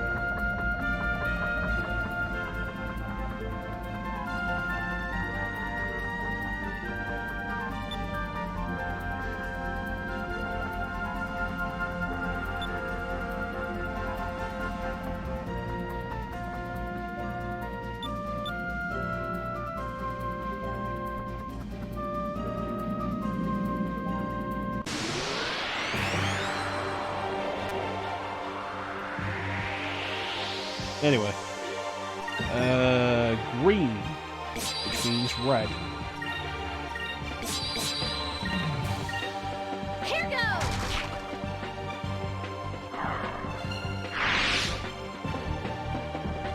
Yeah, we get to the Cat's Island, we call it, and we can open next week with a dungeon again. That was fun! Dungeon! Dungeoneering. I really should play into the dungeon. I've just got it sat on the Switch. It's not doing anything.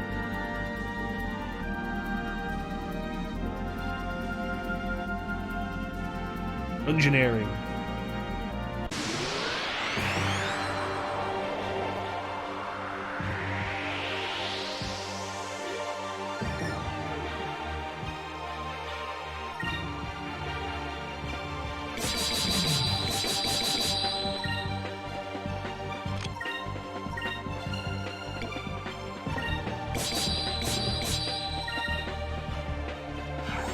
Alpha Star!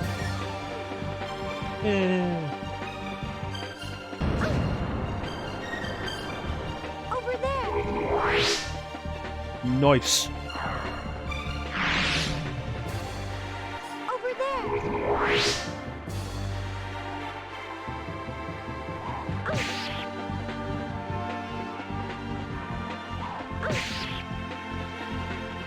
I'm attacking Fina like that.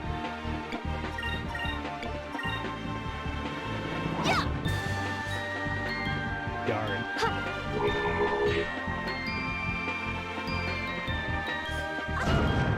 I Fina attacked the wrong one. I didn't want to attack that one.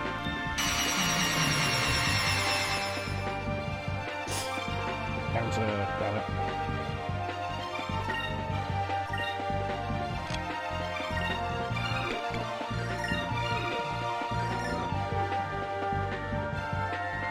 Oh, that takes care of that. And that.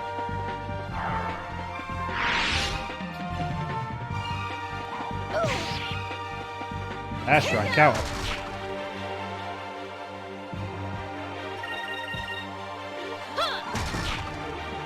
Nice. Yeah, dungeons. Thank the moons.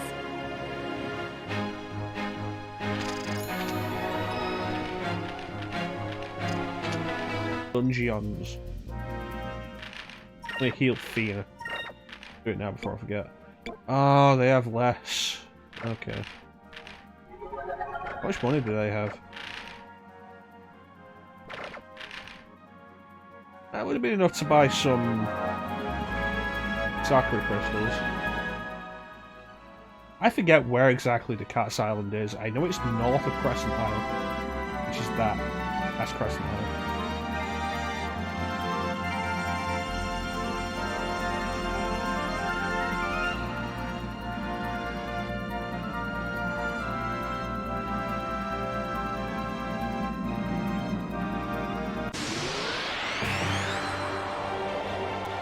Yeah, I've got Enter the Gungeon on Switch and I've been meaning to play it for ages. Mr. Charisma was playing a lot of that. It was pretty fun.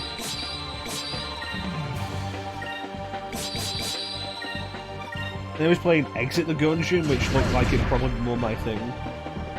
Platformer style. It reminds me, I want to play Soho Lunar Nights. That looked pretty good. Here goes! Bullet Hell platformer Metroidvania. And that idea is super interesting to me. Just Bullet Hell platformer is an interesting idea to me.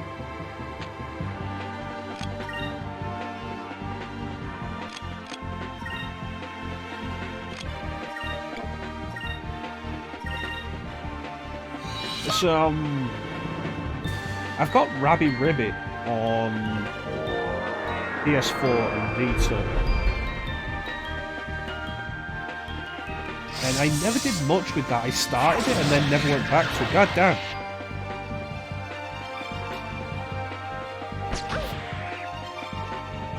Well, this is a bust.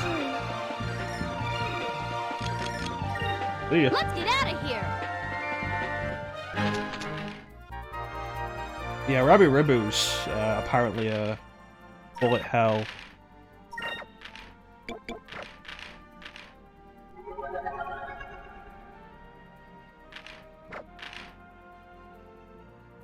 Bullet hell platformer. Which I think is a really interesting idea.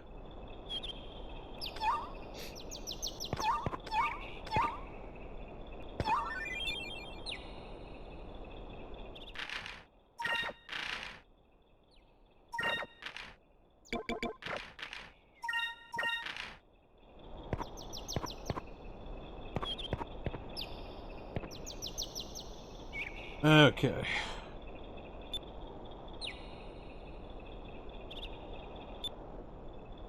When two become one, the path will reveal itself to you.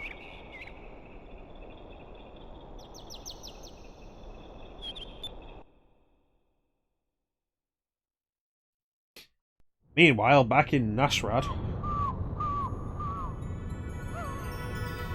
I should check my supplies before I leave.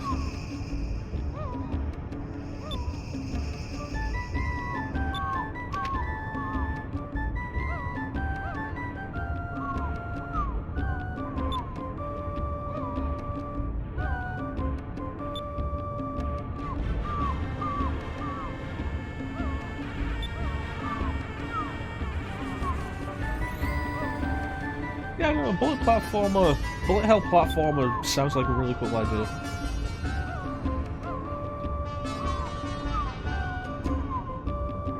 Dodging various, like, loads of projectiles while also doing platforming and fighting bosses. Kind of like a step up in some ways from something like Hollow Knight.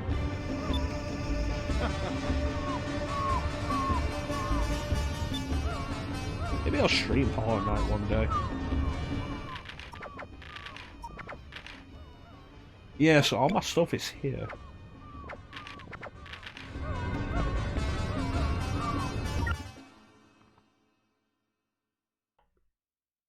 Who knows? Alright, we're off. And there's the Cat's Island.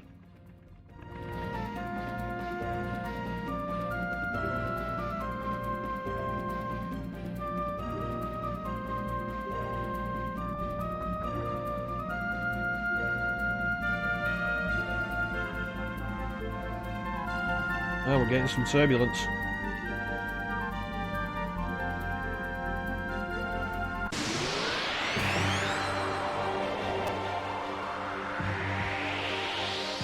Right. A little close there, buddy.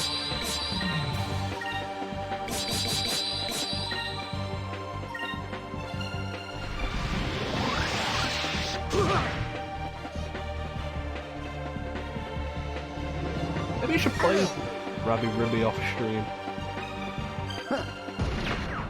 I'm getting a little bored of Need for Speed Heat.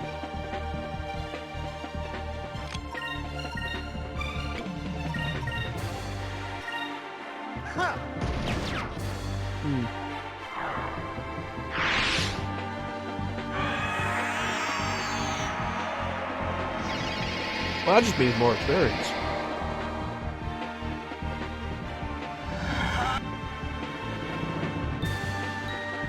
You know, I don't play a lot of platformers these days.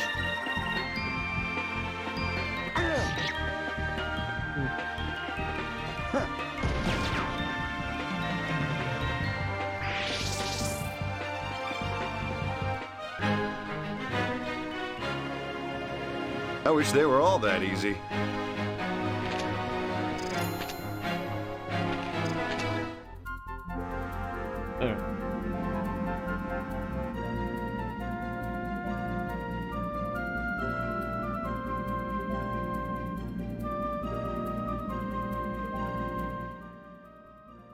Okay, the Cat's Island is there.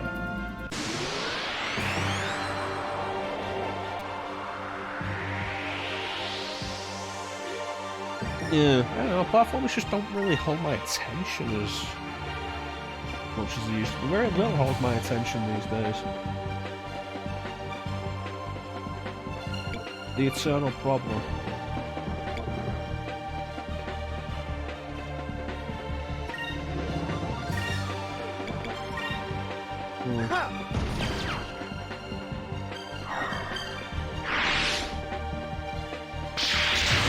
Soho Lunar Nights was apparently pretty short. 5 hours or so, doing that.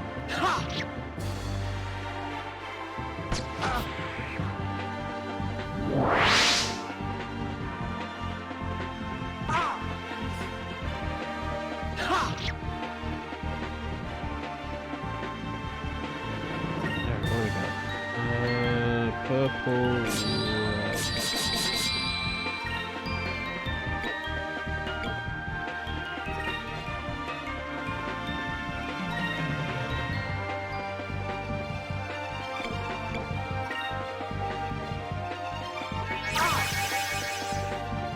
I never did finish a high in time.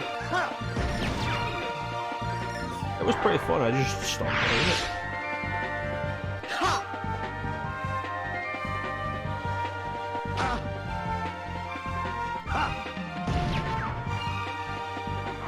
No, a hat in time, not heaps of time.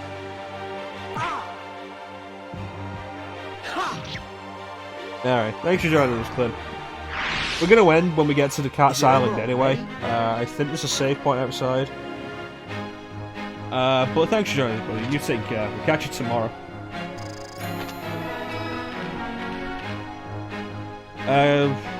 Give Clint a shout out.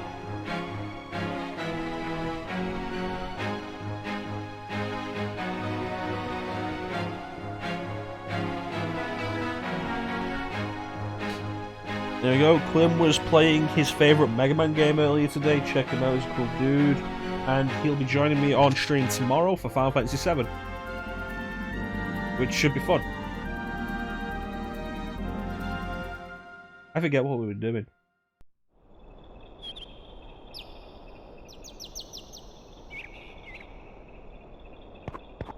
What are we doing in Final Fantasy VII? Rocket Town. So yeah, conveniently, Vice and Gilda get off on the other side of the island, I guess. From where Ica and Fina are. Wow!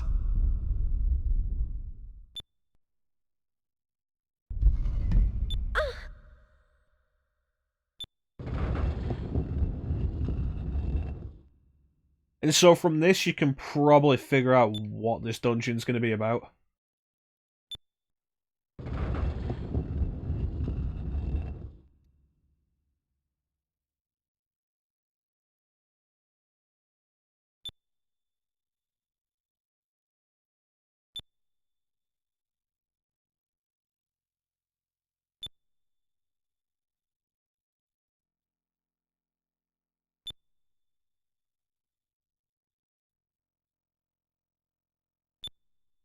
Get the treasure, yeah.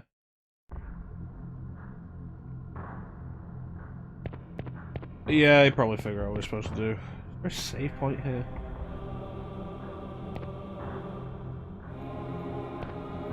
Is there a save point outside? Was there a save point on Ica's side? outside.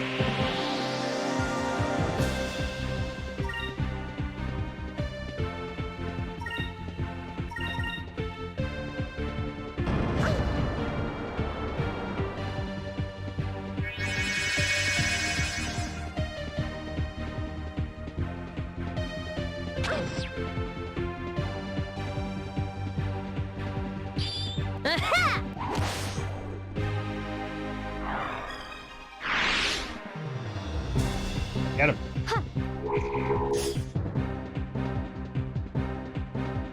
I was glad that Fina woke up in time to actually take her turn. Yeah. But the fact that she just missed anyway was really stupid. That was fun.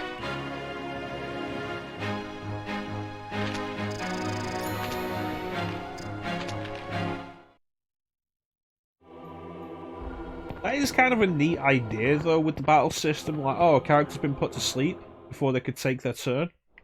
If they're woken up before their turn comes around... Oh, there isn't a save point here. If they're woken up before their turn comes around, then they'll execute their turn as they normally would have. It's kind of a neat idea.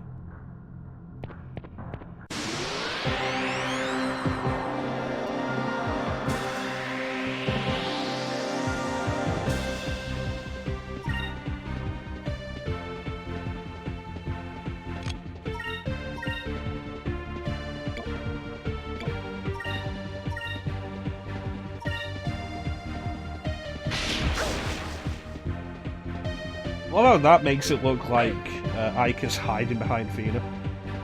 Yeah.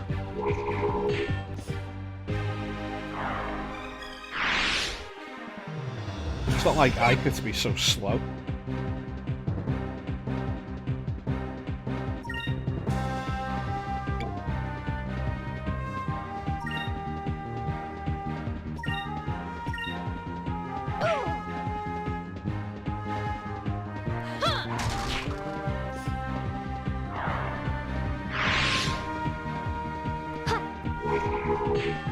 Nice. We did it!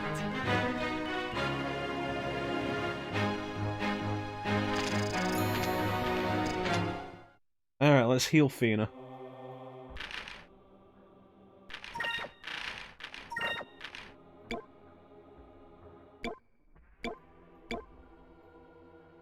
It's actually a fair point. Like I said before, magic costs 1 MP.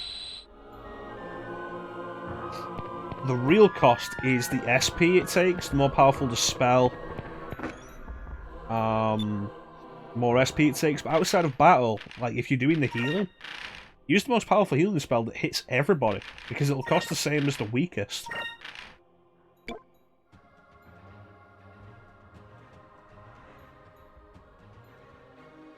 That's a significant drop in accuracy. It's also a good increase in attack. Let's see how this works.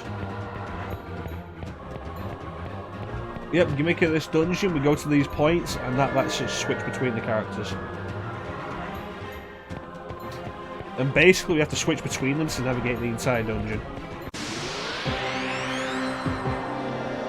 And also, despite the fact that nobody should be here, there's a Zivil and Bane fight.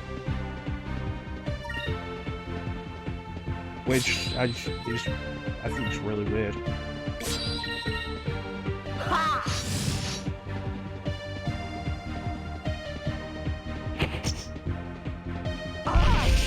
You just want a save point, come on.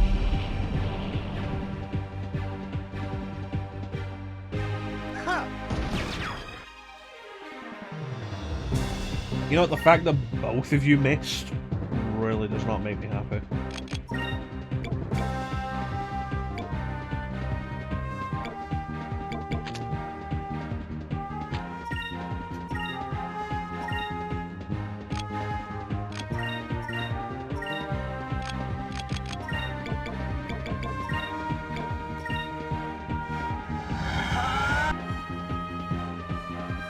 Okay.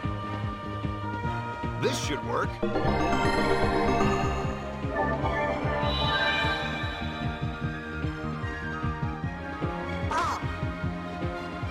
him back.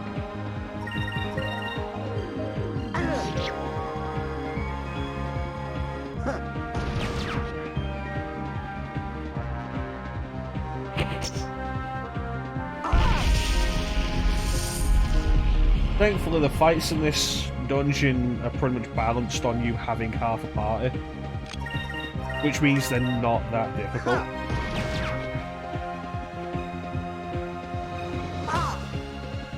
Like this, Zivlin Bane went down way easier than the one in Rixis. Which again, why was there a Zivlin? No, why was there a Zivlin Bane in Rixis? It doesn't make much sense. But then that continues to be a thing of Zivlin Bane being in places where he shouldn't be. Places where nobody's supposed to have been in a very long time.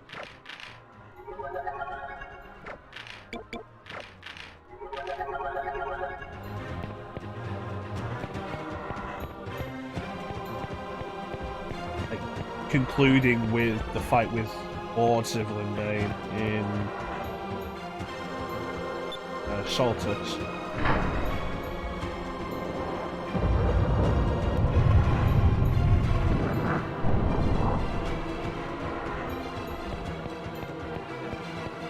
Oh well. I just want to get to a save.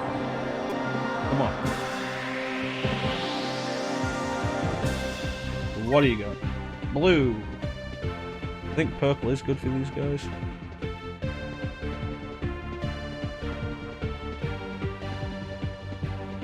Purple or green? You know what I could do with more green?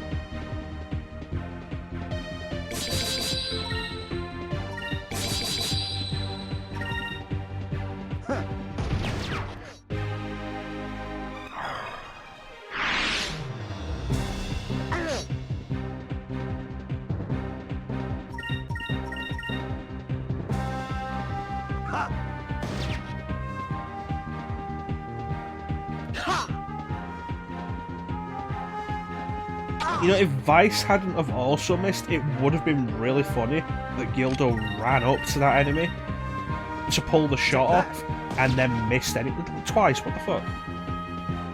It's a good thing Cutlass Fury doesn't miss.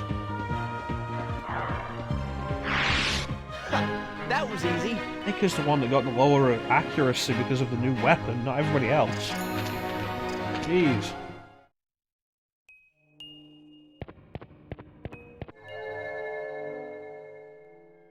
Okay. It's a leather chest. It's crueling crystals, which is a good thing actually for this party.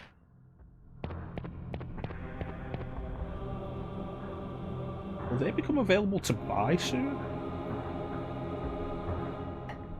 Magic, my boy! How you doing, buddy? How's Skyrim going for you? Did you finish Persona 5 Royal?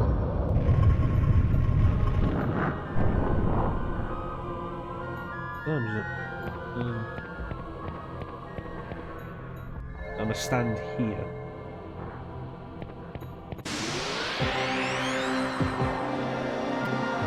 Just want a save point. Oh, that's all I want.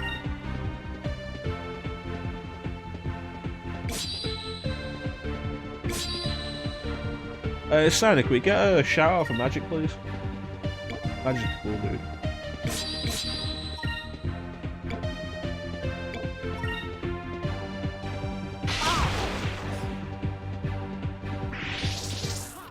Howard.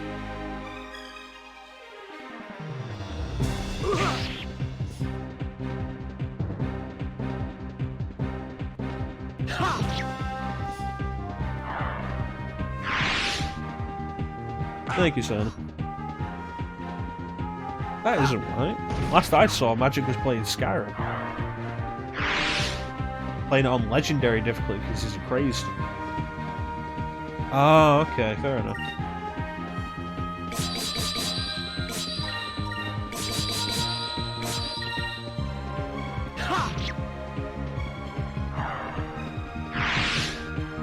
Yeah, Skyrim is a game that's easy to just fall back into, isn't it?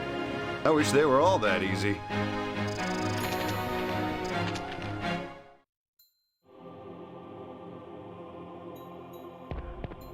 I've got a playthrough of Skyrim on Switch that I occasionally go back to. It's just easy to fall back into it for a while. Yeah, it's cool, Magic. You cool people.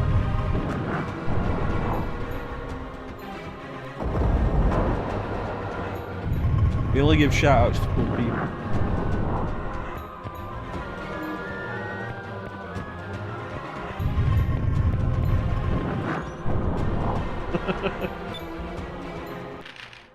Fair enough. I don't want to start Skyrim again. I've done the opening enough times.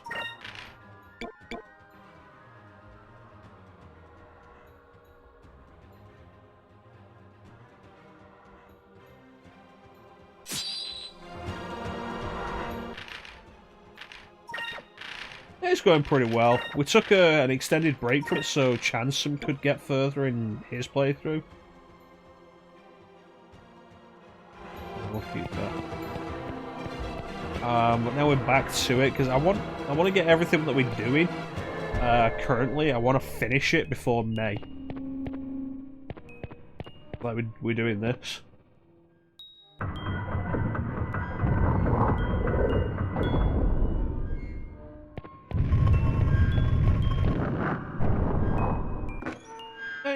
It's going pretty good. Like next session should be pretty good as we get into like the second half of the game where things really get going. That'll be good. We're also doing basically a 100% run, which I'm hoping I'm not screwing up.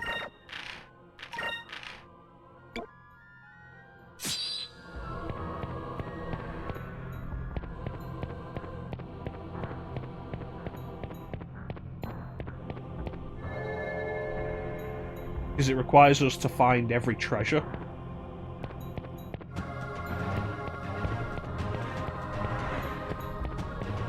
And some treasures are permanently missable.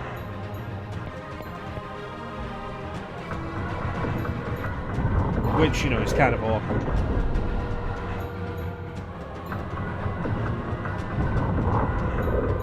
Yeah. Honestly, I'm doing it to mix it up from the stream I did of this last year. This is the second run through I've done on the stream. When we get to a save point, you'll be able to see the save file of the previous playthrough. That'll be an experience. Cider, have you ever done a 100% run of FF8?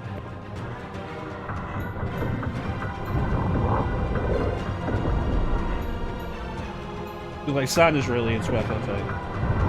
I don't usually do 100% playthroughs of anything.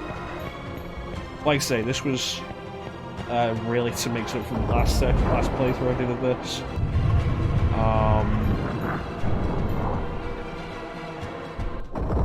And the actual goal, the actual act of hitting 100% in this game doesn't seem like it'll be really that tedious, as long as I make sure to get all the chests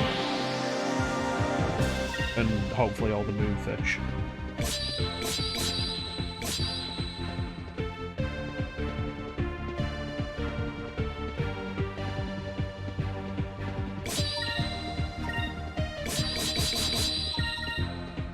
Over there. I've done FF7 for the platinum on PS4. Wasn't really that difficult. I know Final Fantasy VII that well anyway.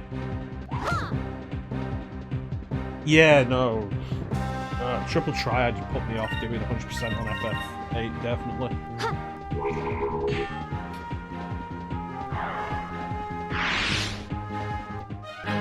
We did it! Yeah, when I streamed Final Fantasy VII a couple of years ago now, I did that on PS4. It was just a standard playthrough. And big part of the reason why the way I'm doing it in it,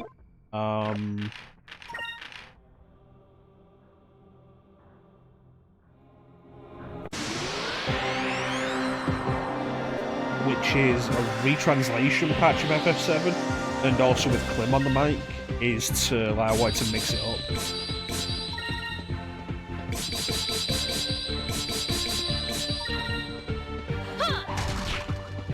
Hey, cool! How you doing, buddy? We're finally back at Skies of Arcadia. I know how you feel about Triple Trail. When you say that side quest for Zell, do you mean the hot dog quest? Get him!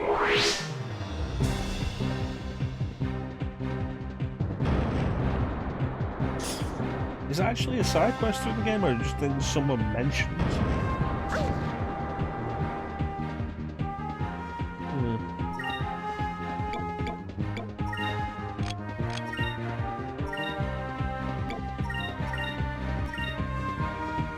Fire consume my enemies! Yeah, I was doing Triple Triad properly on one playthrough, like working and everything, and it killed Triple Triad for me.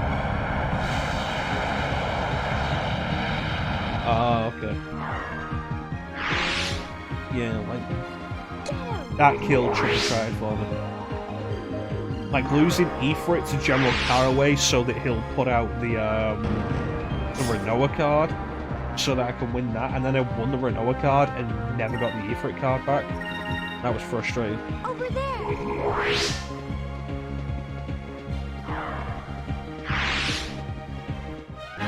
We did it!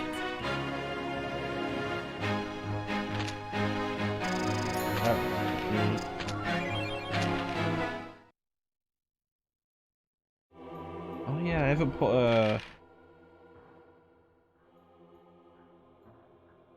put an accessory on Gilda.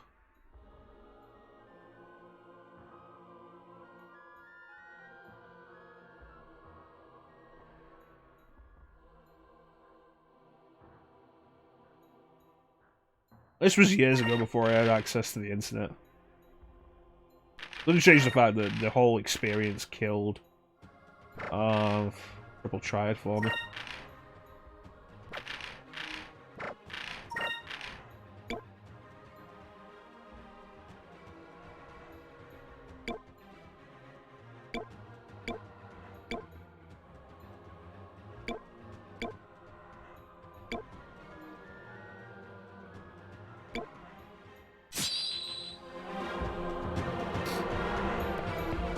Look, I don't remember why I didn't get it. It was a long time ago.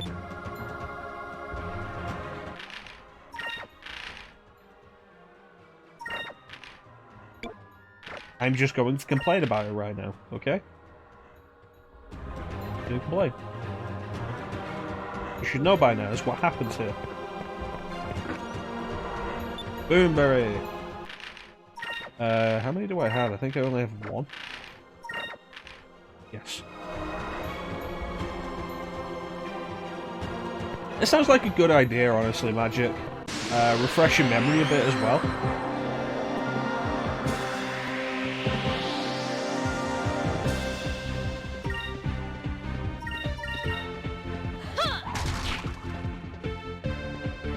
Yeah.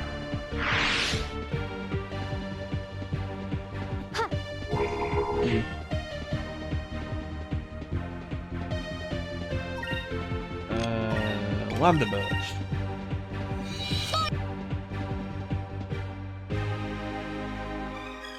Nice.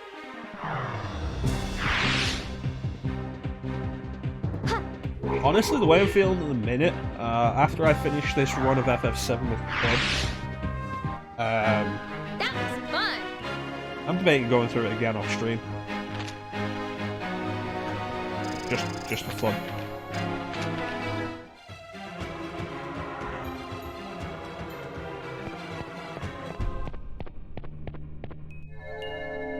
The FF7 do be like that for me. Kidding me.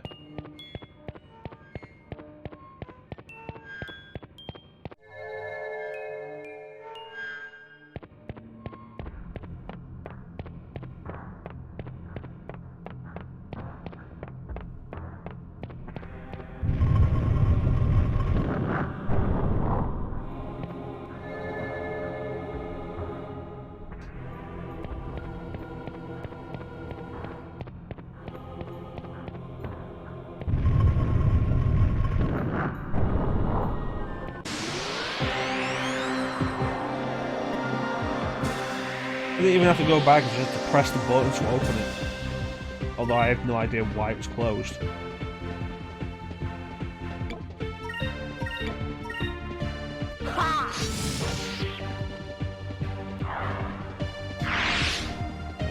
I'm not sure what the next Final Fantasy I'll do on stream will be after 7.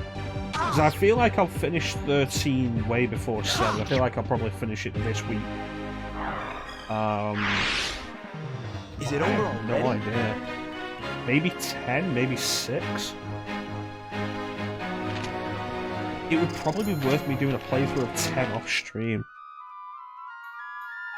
Which I've been meaning to do for like 8 years now.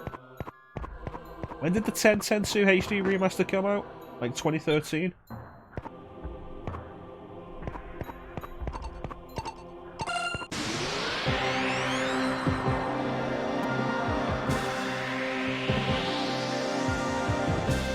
I mean to do a playthrough of FF10 like since then.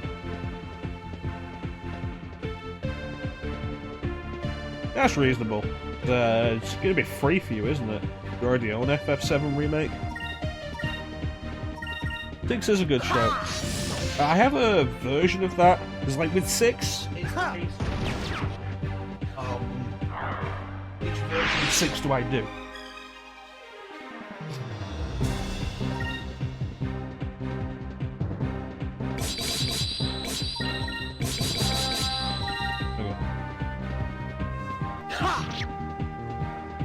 Yeah, no.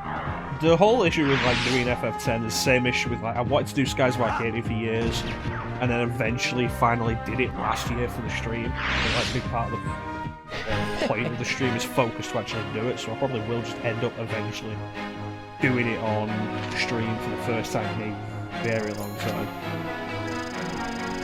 And I'll probably embarrass myself in that playthrough, and that'll be wonderful. So, but with FF6, like, there's a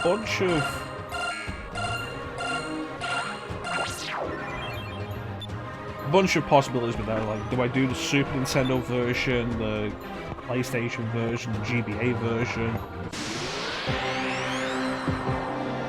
Do I hook my phone up to my computer and have it capture the screen and play the mobile version, which I do have?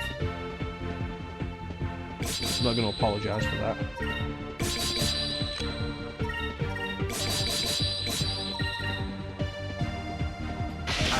But what I'm looking at the minute is, what is it called?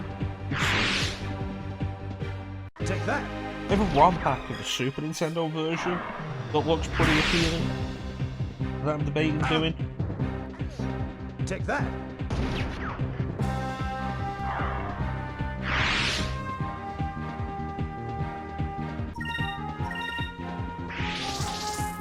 Coward. Also coward. Is it over already? Revised Old Style Edition, known as Rose for short. Final Fantasy VI Rose. Which,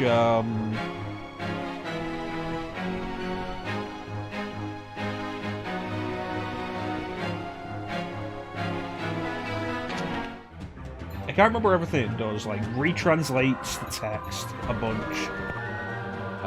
Takes, like, best of both worlds from the GBA and the Super Nintendo translation.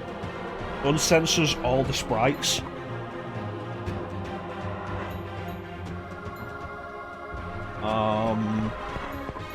It's got a bunch of things. I recommend looking it up to get a proper idea of it. Final Fantasy VI Revised Old Style Edition or Final Fantasy VI Rose.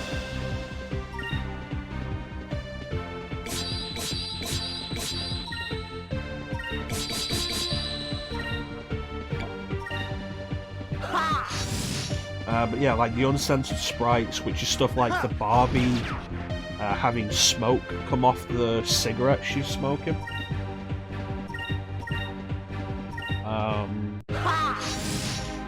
Siren not being covered up, that kind of thing.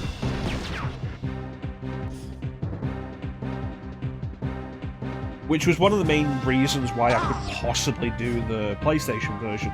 Because the PlayStation version is completely uncensored with its sprites. The other reason being, like, the PlayStation version was the first version we got. The first time I played Final Fantasy VI was on PlayStation.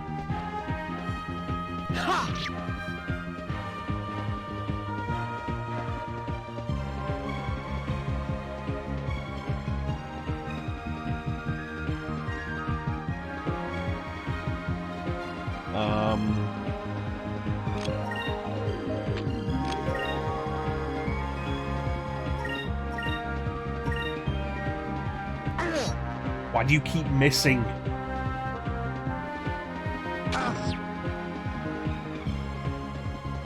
Take that. It's the old Nintendo stuff. Like the way Nintendo censored a bunch of stuff back in the day.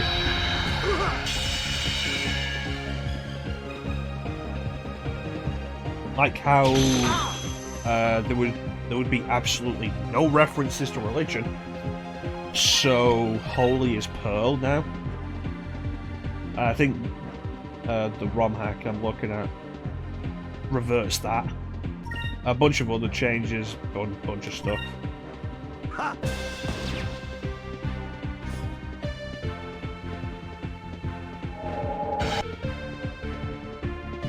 It's ridiculous that we had to wait for a Rain of Swords. It was unbelievable. Now that was fun.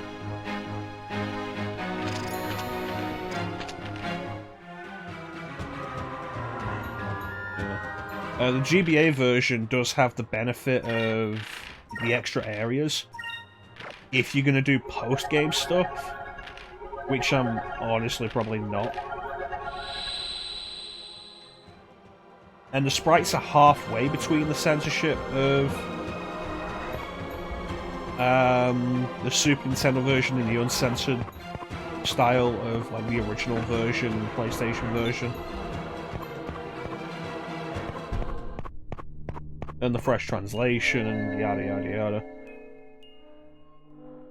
But the music is not great. Like the GBA renditions of Super Nintendo music, yeah. And you can get like the most popular ROM hack for Final Fantasy VI Advance is a combination of sound and color restoration to make it sound more like Super Nintendo and to darken the color palette to make it look more like Super Nintendo. Because if you're not aware, a lot of the GBA versions, a lot of the GBA ports of Super Nintendo games brighten the color palette because the GBA had a very dark screen. And what you're left with is, if you're playing it on an original GBA, it makes it easier to see. If you're playing it on anything else, it looks awful and washed out. And that's the case with a bunch of games that are ported like that. Donkey Kong Country games, the Final Fantasy games, the Mario games. Meanwhile, if like the only game I'm aware of that actually had that taken into account is the Link to the Past GBA port. So you can choose various color palettes, dark, normal, and light. And I think dark is the original Super Nintendo color palette.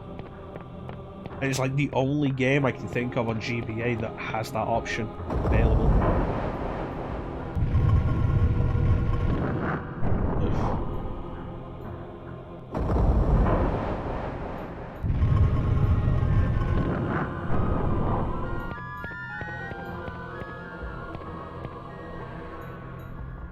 Why is there no save point in this dungeon before, like, the end of the dungeon?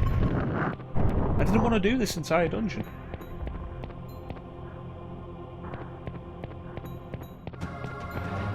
I should have saved the Nasrod.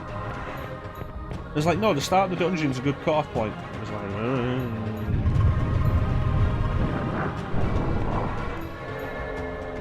Have you ever seen the PC version of Final Fantasy VI Magic? It's like Square took their turn at remastering a bunch of the older Final Fantasy games. Final Fantasy 3, 4, 5, 6, and 9. The versions you get on PC are ports from the mobile version, and in a lot of cases they have real problems. My system, for some reason, cannot run Final Fantasy 3 on PC at a smooth frame rate. Ever Crisis, I'd be into Ever Crisis if it wasn't for two things: mobile and episodic. Like, that just kills it for me.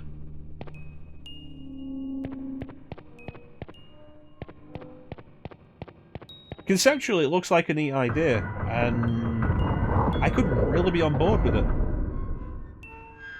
But mobile and episodic just kills it for me. My hope is that they'll do what they did with Final Fantasy 15 Pocket Edition, and eventually just port it to the Switch.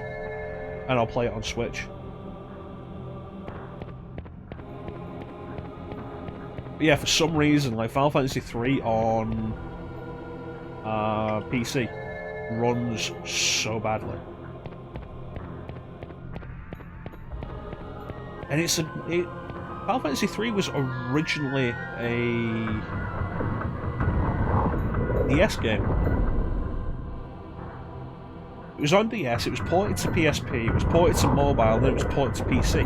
And that's the version you play on PC. And it runs so badly. It's awful. That's fair enough. I say, like, port to... not where I want to go.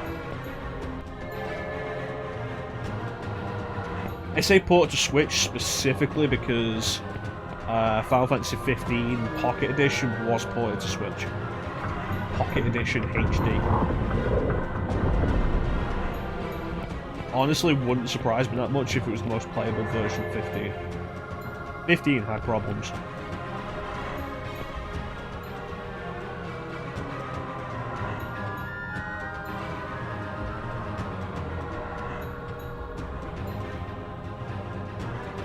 Yeah, Teague was playing Final Fantasy 3 and Final Fantasy 4. He was very recently playing Final Fantasy 4.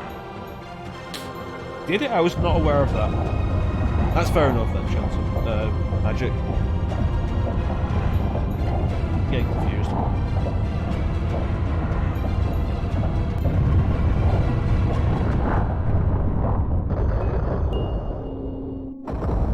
But yeah, Teague played Final Fantasy 3 and Final Fantasy 4 recently. And rather than just go with the PC versions, which would have been the most reasonable thing, because of how badly they run, the best solution was for him for Final Fantasy 3 was the PSP version of 3, and for 4 was the DS version of 4. That's how bad the PC ports are. Unbelievable.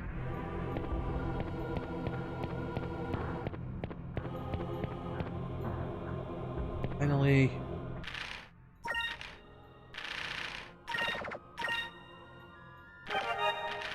Like an hour and a half since our last save, jeez.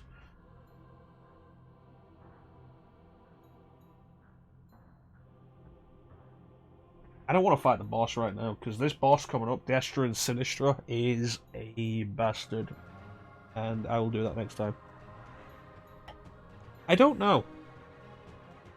I do not know, possibly, but it's just to the point where it was easier to emulate other versions. And, like, Final Fantasy, if you've never seen 5 and 6 on PC, like, look into them. Like, what Square did to them is awful. I have 5 and 6 on mobile. I have them on my mobile right now.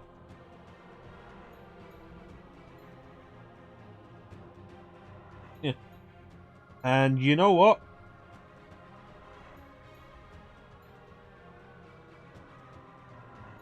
They don't look great, but playing them on mobile with mobile conveniences like the fast forward and the auto battle and stuff, I'll deal with it just to do that. On PC,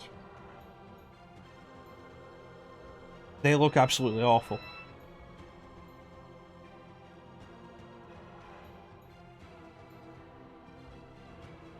They look even worse, like blown up as well. Like the new art style looks absolutely awful. I said good fighting games, Teak, and if you're gonna come into my house and present me with Sonic the Fighters as a good fighting game, then we can't be friends anymore. That's not true. That's kind of funny bullshit I'd do to you if the positions were reversed.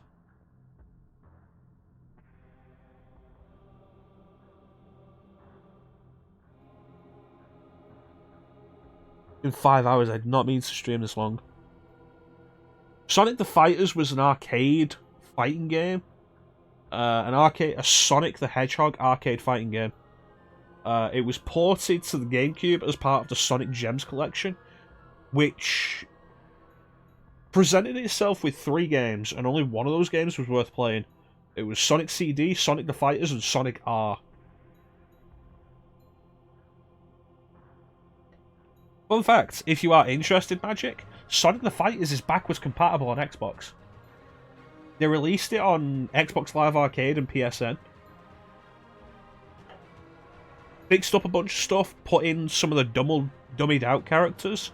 Like Honey the Cat is playable in the XBLA and PSN version. And the XBLA version is backwards compatible. You can play it on your Xbox Series X right now. That curious. I forget what Triple Trouble even was. Was that the 4th Game Gear game? Did that have Fang the Sniper in it? That's a shame.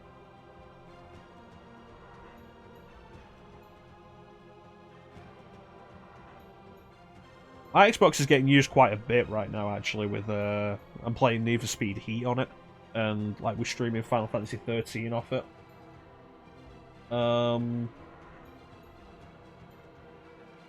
After that, I might be going down for a while I play other systems. Yeah, it was a weird combination: Sonic, Knuckles, and Fang the Sniper. That said, it was cool that they brought Fang the Sniper back for Sonic Mania. I had that issue as well when I first got my Xbox, and even now, like games from the current generation, most of the ones I have are on PS4. Xbox primarily for me is backwards compatible, though I do have some current gen games on there as well.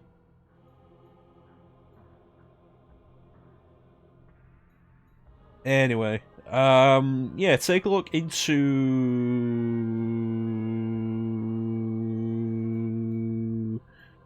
Final Fantasy 5 and 6 on PC. Awful.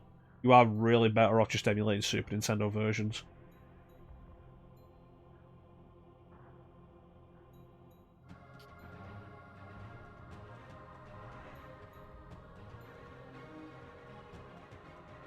Backwards compatibility on Xbox is really one of its biggest points, I feel.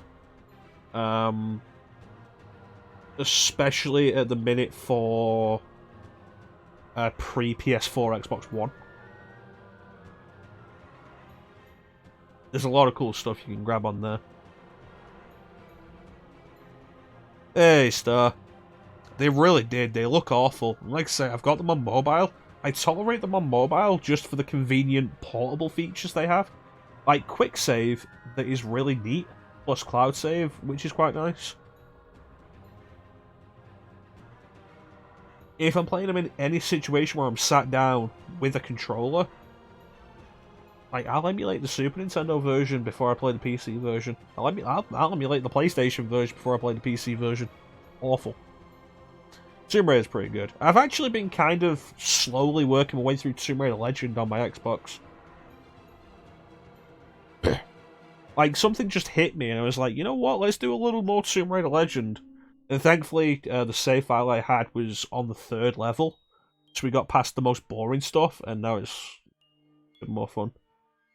That's fair enough, Lino. We're pretty much wrapping up now anyway, so you're not going to miss anything, but thank you for joining us, buddy, and you take care of yourself. Signer, can we get a shout out for Lino? Or, like, anybody, any of the mods, can we get a shout out for Lino, please? Because Lino is a super cool dude who is currently playing through Ocarina of Time randomizers.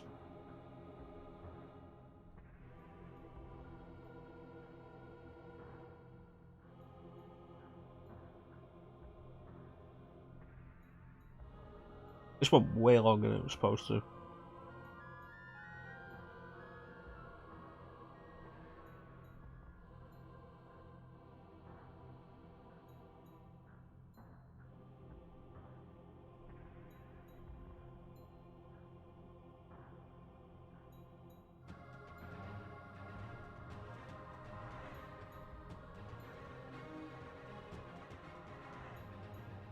Thank you, Signer.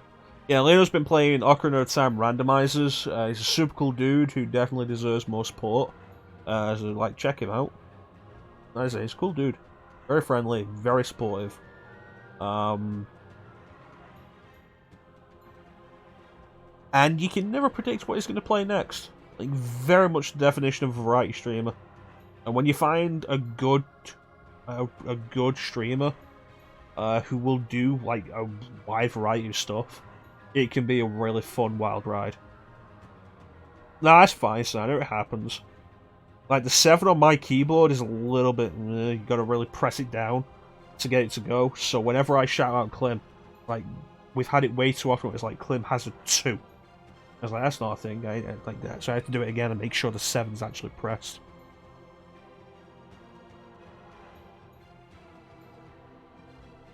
I don't know what you're hoping to accomplish with that magic. It sounds weird. But I assume you have a plan.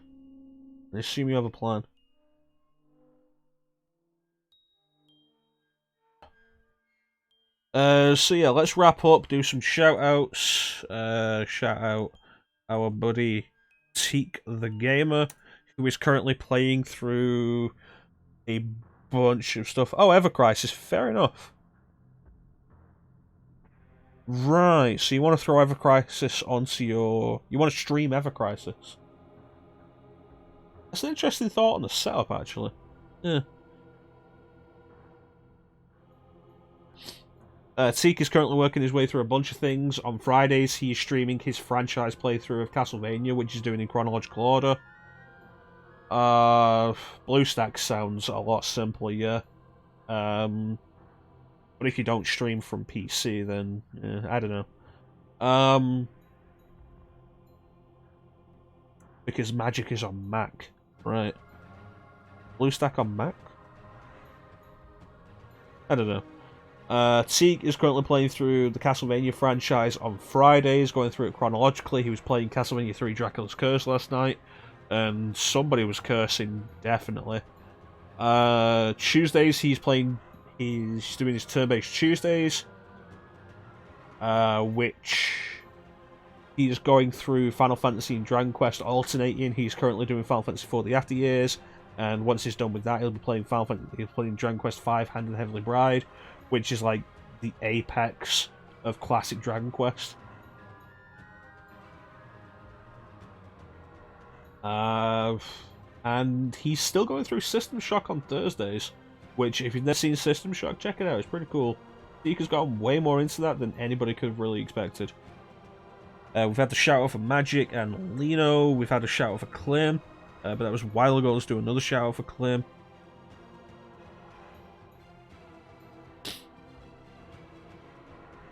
Do the shout out for Clem.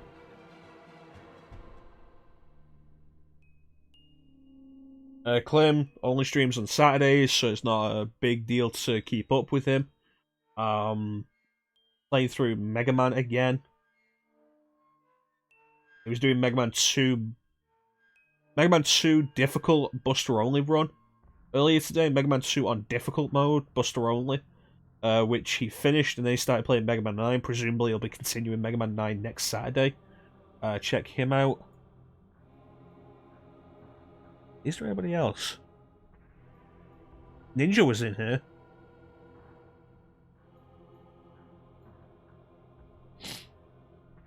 Don't know when Ninja's going to be streaming again, but he's a super cool dude who is always down for a challenge. That RE3 playthrough you see there was Ninja spending like 8 hours to make sure he could do a no-death or nemesis kill run of the original Resident Evil 3, and by God, he did it in one session. Like, it was unbelievable, but he kept doing it until he got it down, and it was impressive. In like 8 hours. Oof. That's the kind of dedication you want from your streamers. Definitely check him out.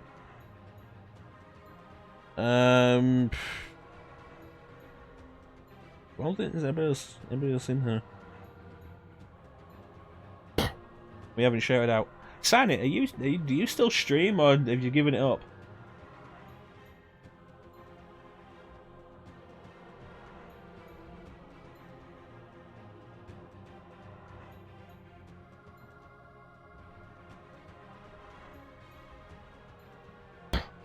I know that feel, Magic.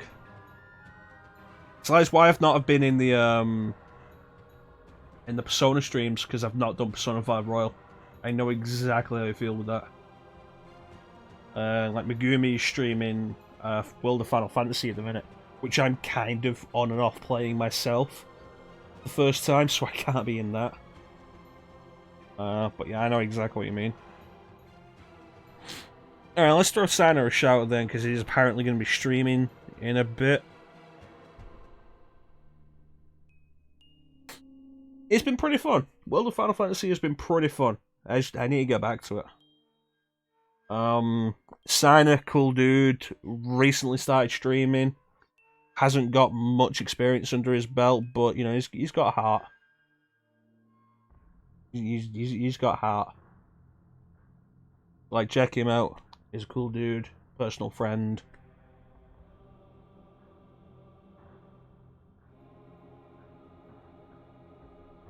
Yeah. I don't know what he's going to be playing.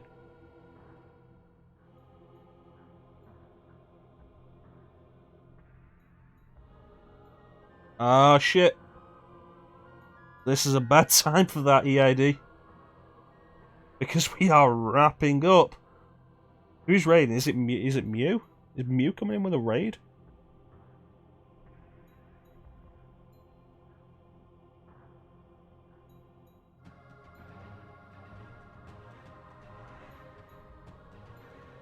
Is it Ox? Oh boy.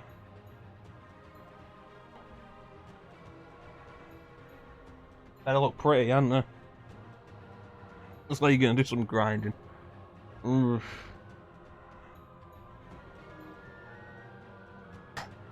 This is all because there was no save point at the start of this dungeon. Like, nah.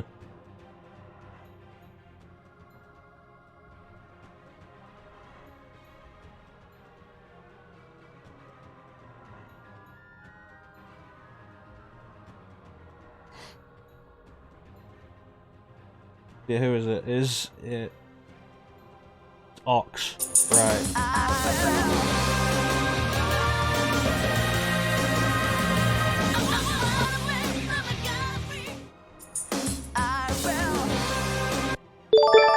Really wish it would stop looping that. Ox, my boy, how you doing, buddy? Sonic, we can get a shout out for Ox, thank you so much. There's no cool kids in here, Luis Marquis. Welcome to the stream, buddy. I'm gonna be honest with you, Ox, you have come at a really bad time. I am wrapping up. We've already gone like way longer than I intended to because I couldn't find a save point. Thank you so much for the follow, Luis Marquis. Marquez. Living! How you doing, buddy? Yeah. I wanted to end this like an hour ago, but I couldn't find a save point. Let me see. Who is online? Mew, Cat, Rebel. Mew has less people watching her. For the people who came in with Ox, who don't know me, I am Mecha Chrono. I mostly stream RPGs these days. This is Skies of Arcadia Legends, released for the GameCube. We'll be back with this next Saturday. Tomorrow, Phazon! How you doing, Phazon? Tomorrow we'll be streaming Final Fantasy VII with Clem, who you may know. He's also somebody who frequents Ox's stream. Monday I'll be streaming Yakuza. Tuesday I'll be streaming Final Fantasy XIII. If you want to check any of those out, please feel free to give me a follow. If not, I understand. Not to everybody's tastes. Someone shoot down Clem. But Ox, who's Rebecca?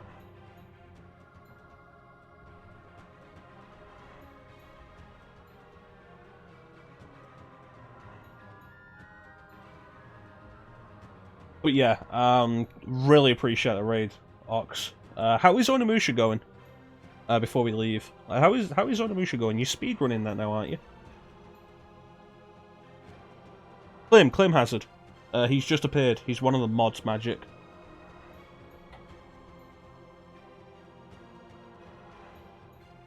That guy.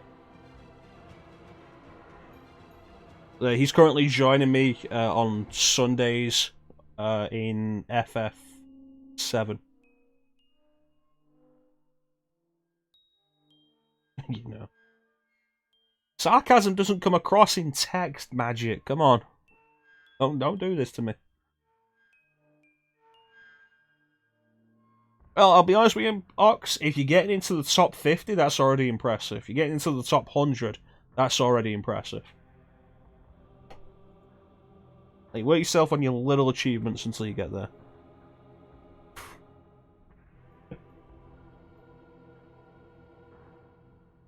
Alright, but we should definitely take care of this. Ox, since you raided me, I will leave the decision of who we raid up to you. We have Rebel, Mew, or Cat. Rebel's doing Resident Evil 3 Original. He's doing OGRE 3. Mew is doing Resistance. Cat is doing Cyberpunk. So we'll take whoever you want and take your raid over to them.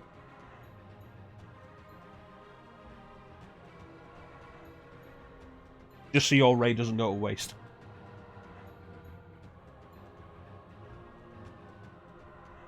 Like I say, you came in like right at the end, and like, I'm really sorry about that. And I want your raid to be wasted.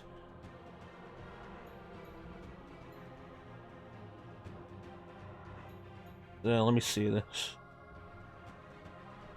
Yeah, Cat has the least number of people. It says she has 8. So we're gonna raid Foxhound Cat, who is a cool person. She has popped into our chat before, and of course I was doing that RE6 co-op playthrough with her. She is playing Cyberpunk though, so be aware. Like, recent game, if you haven't seen it, she's probably far enough now to have some spoilers.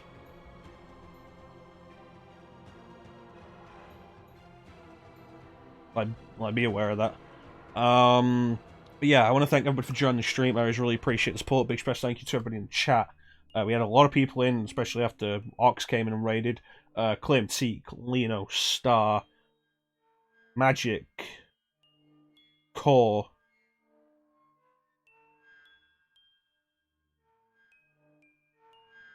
Signer, everybody who came in with the raid.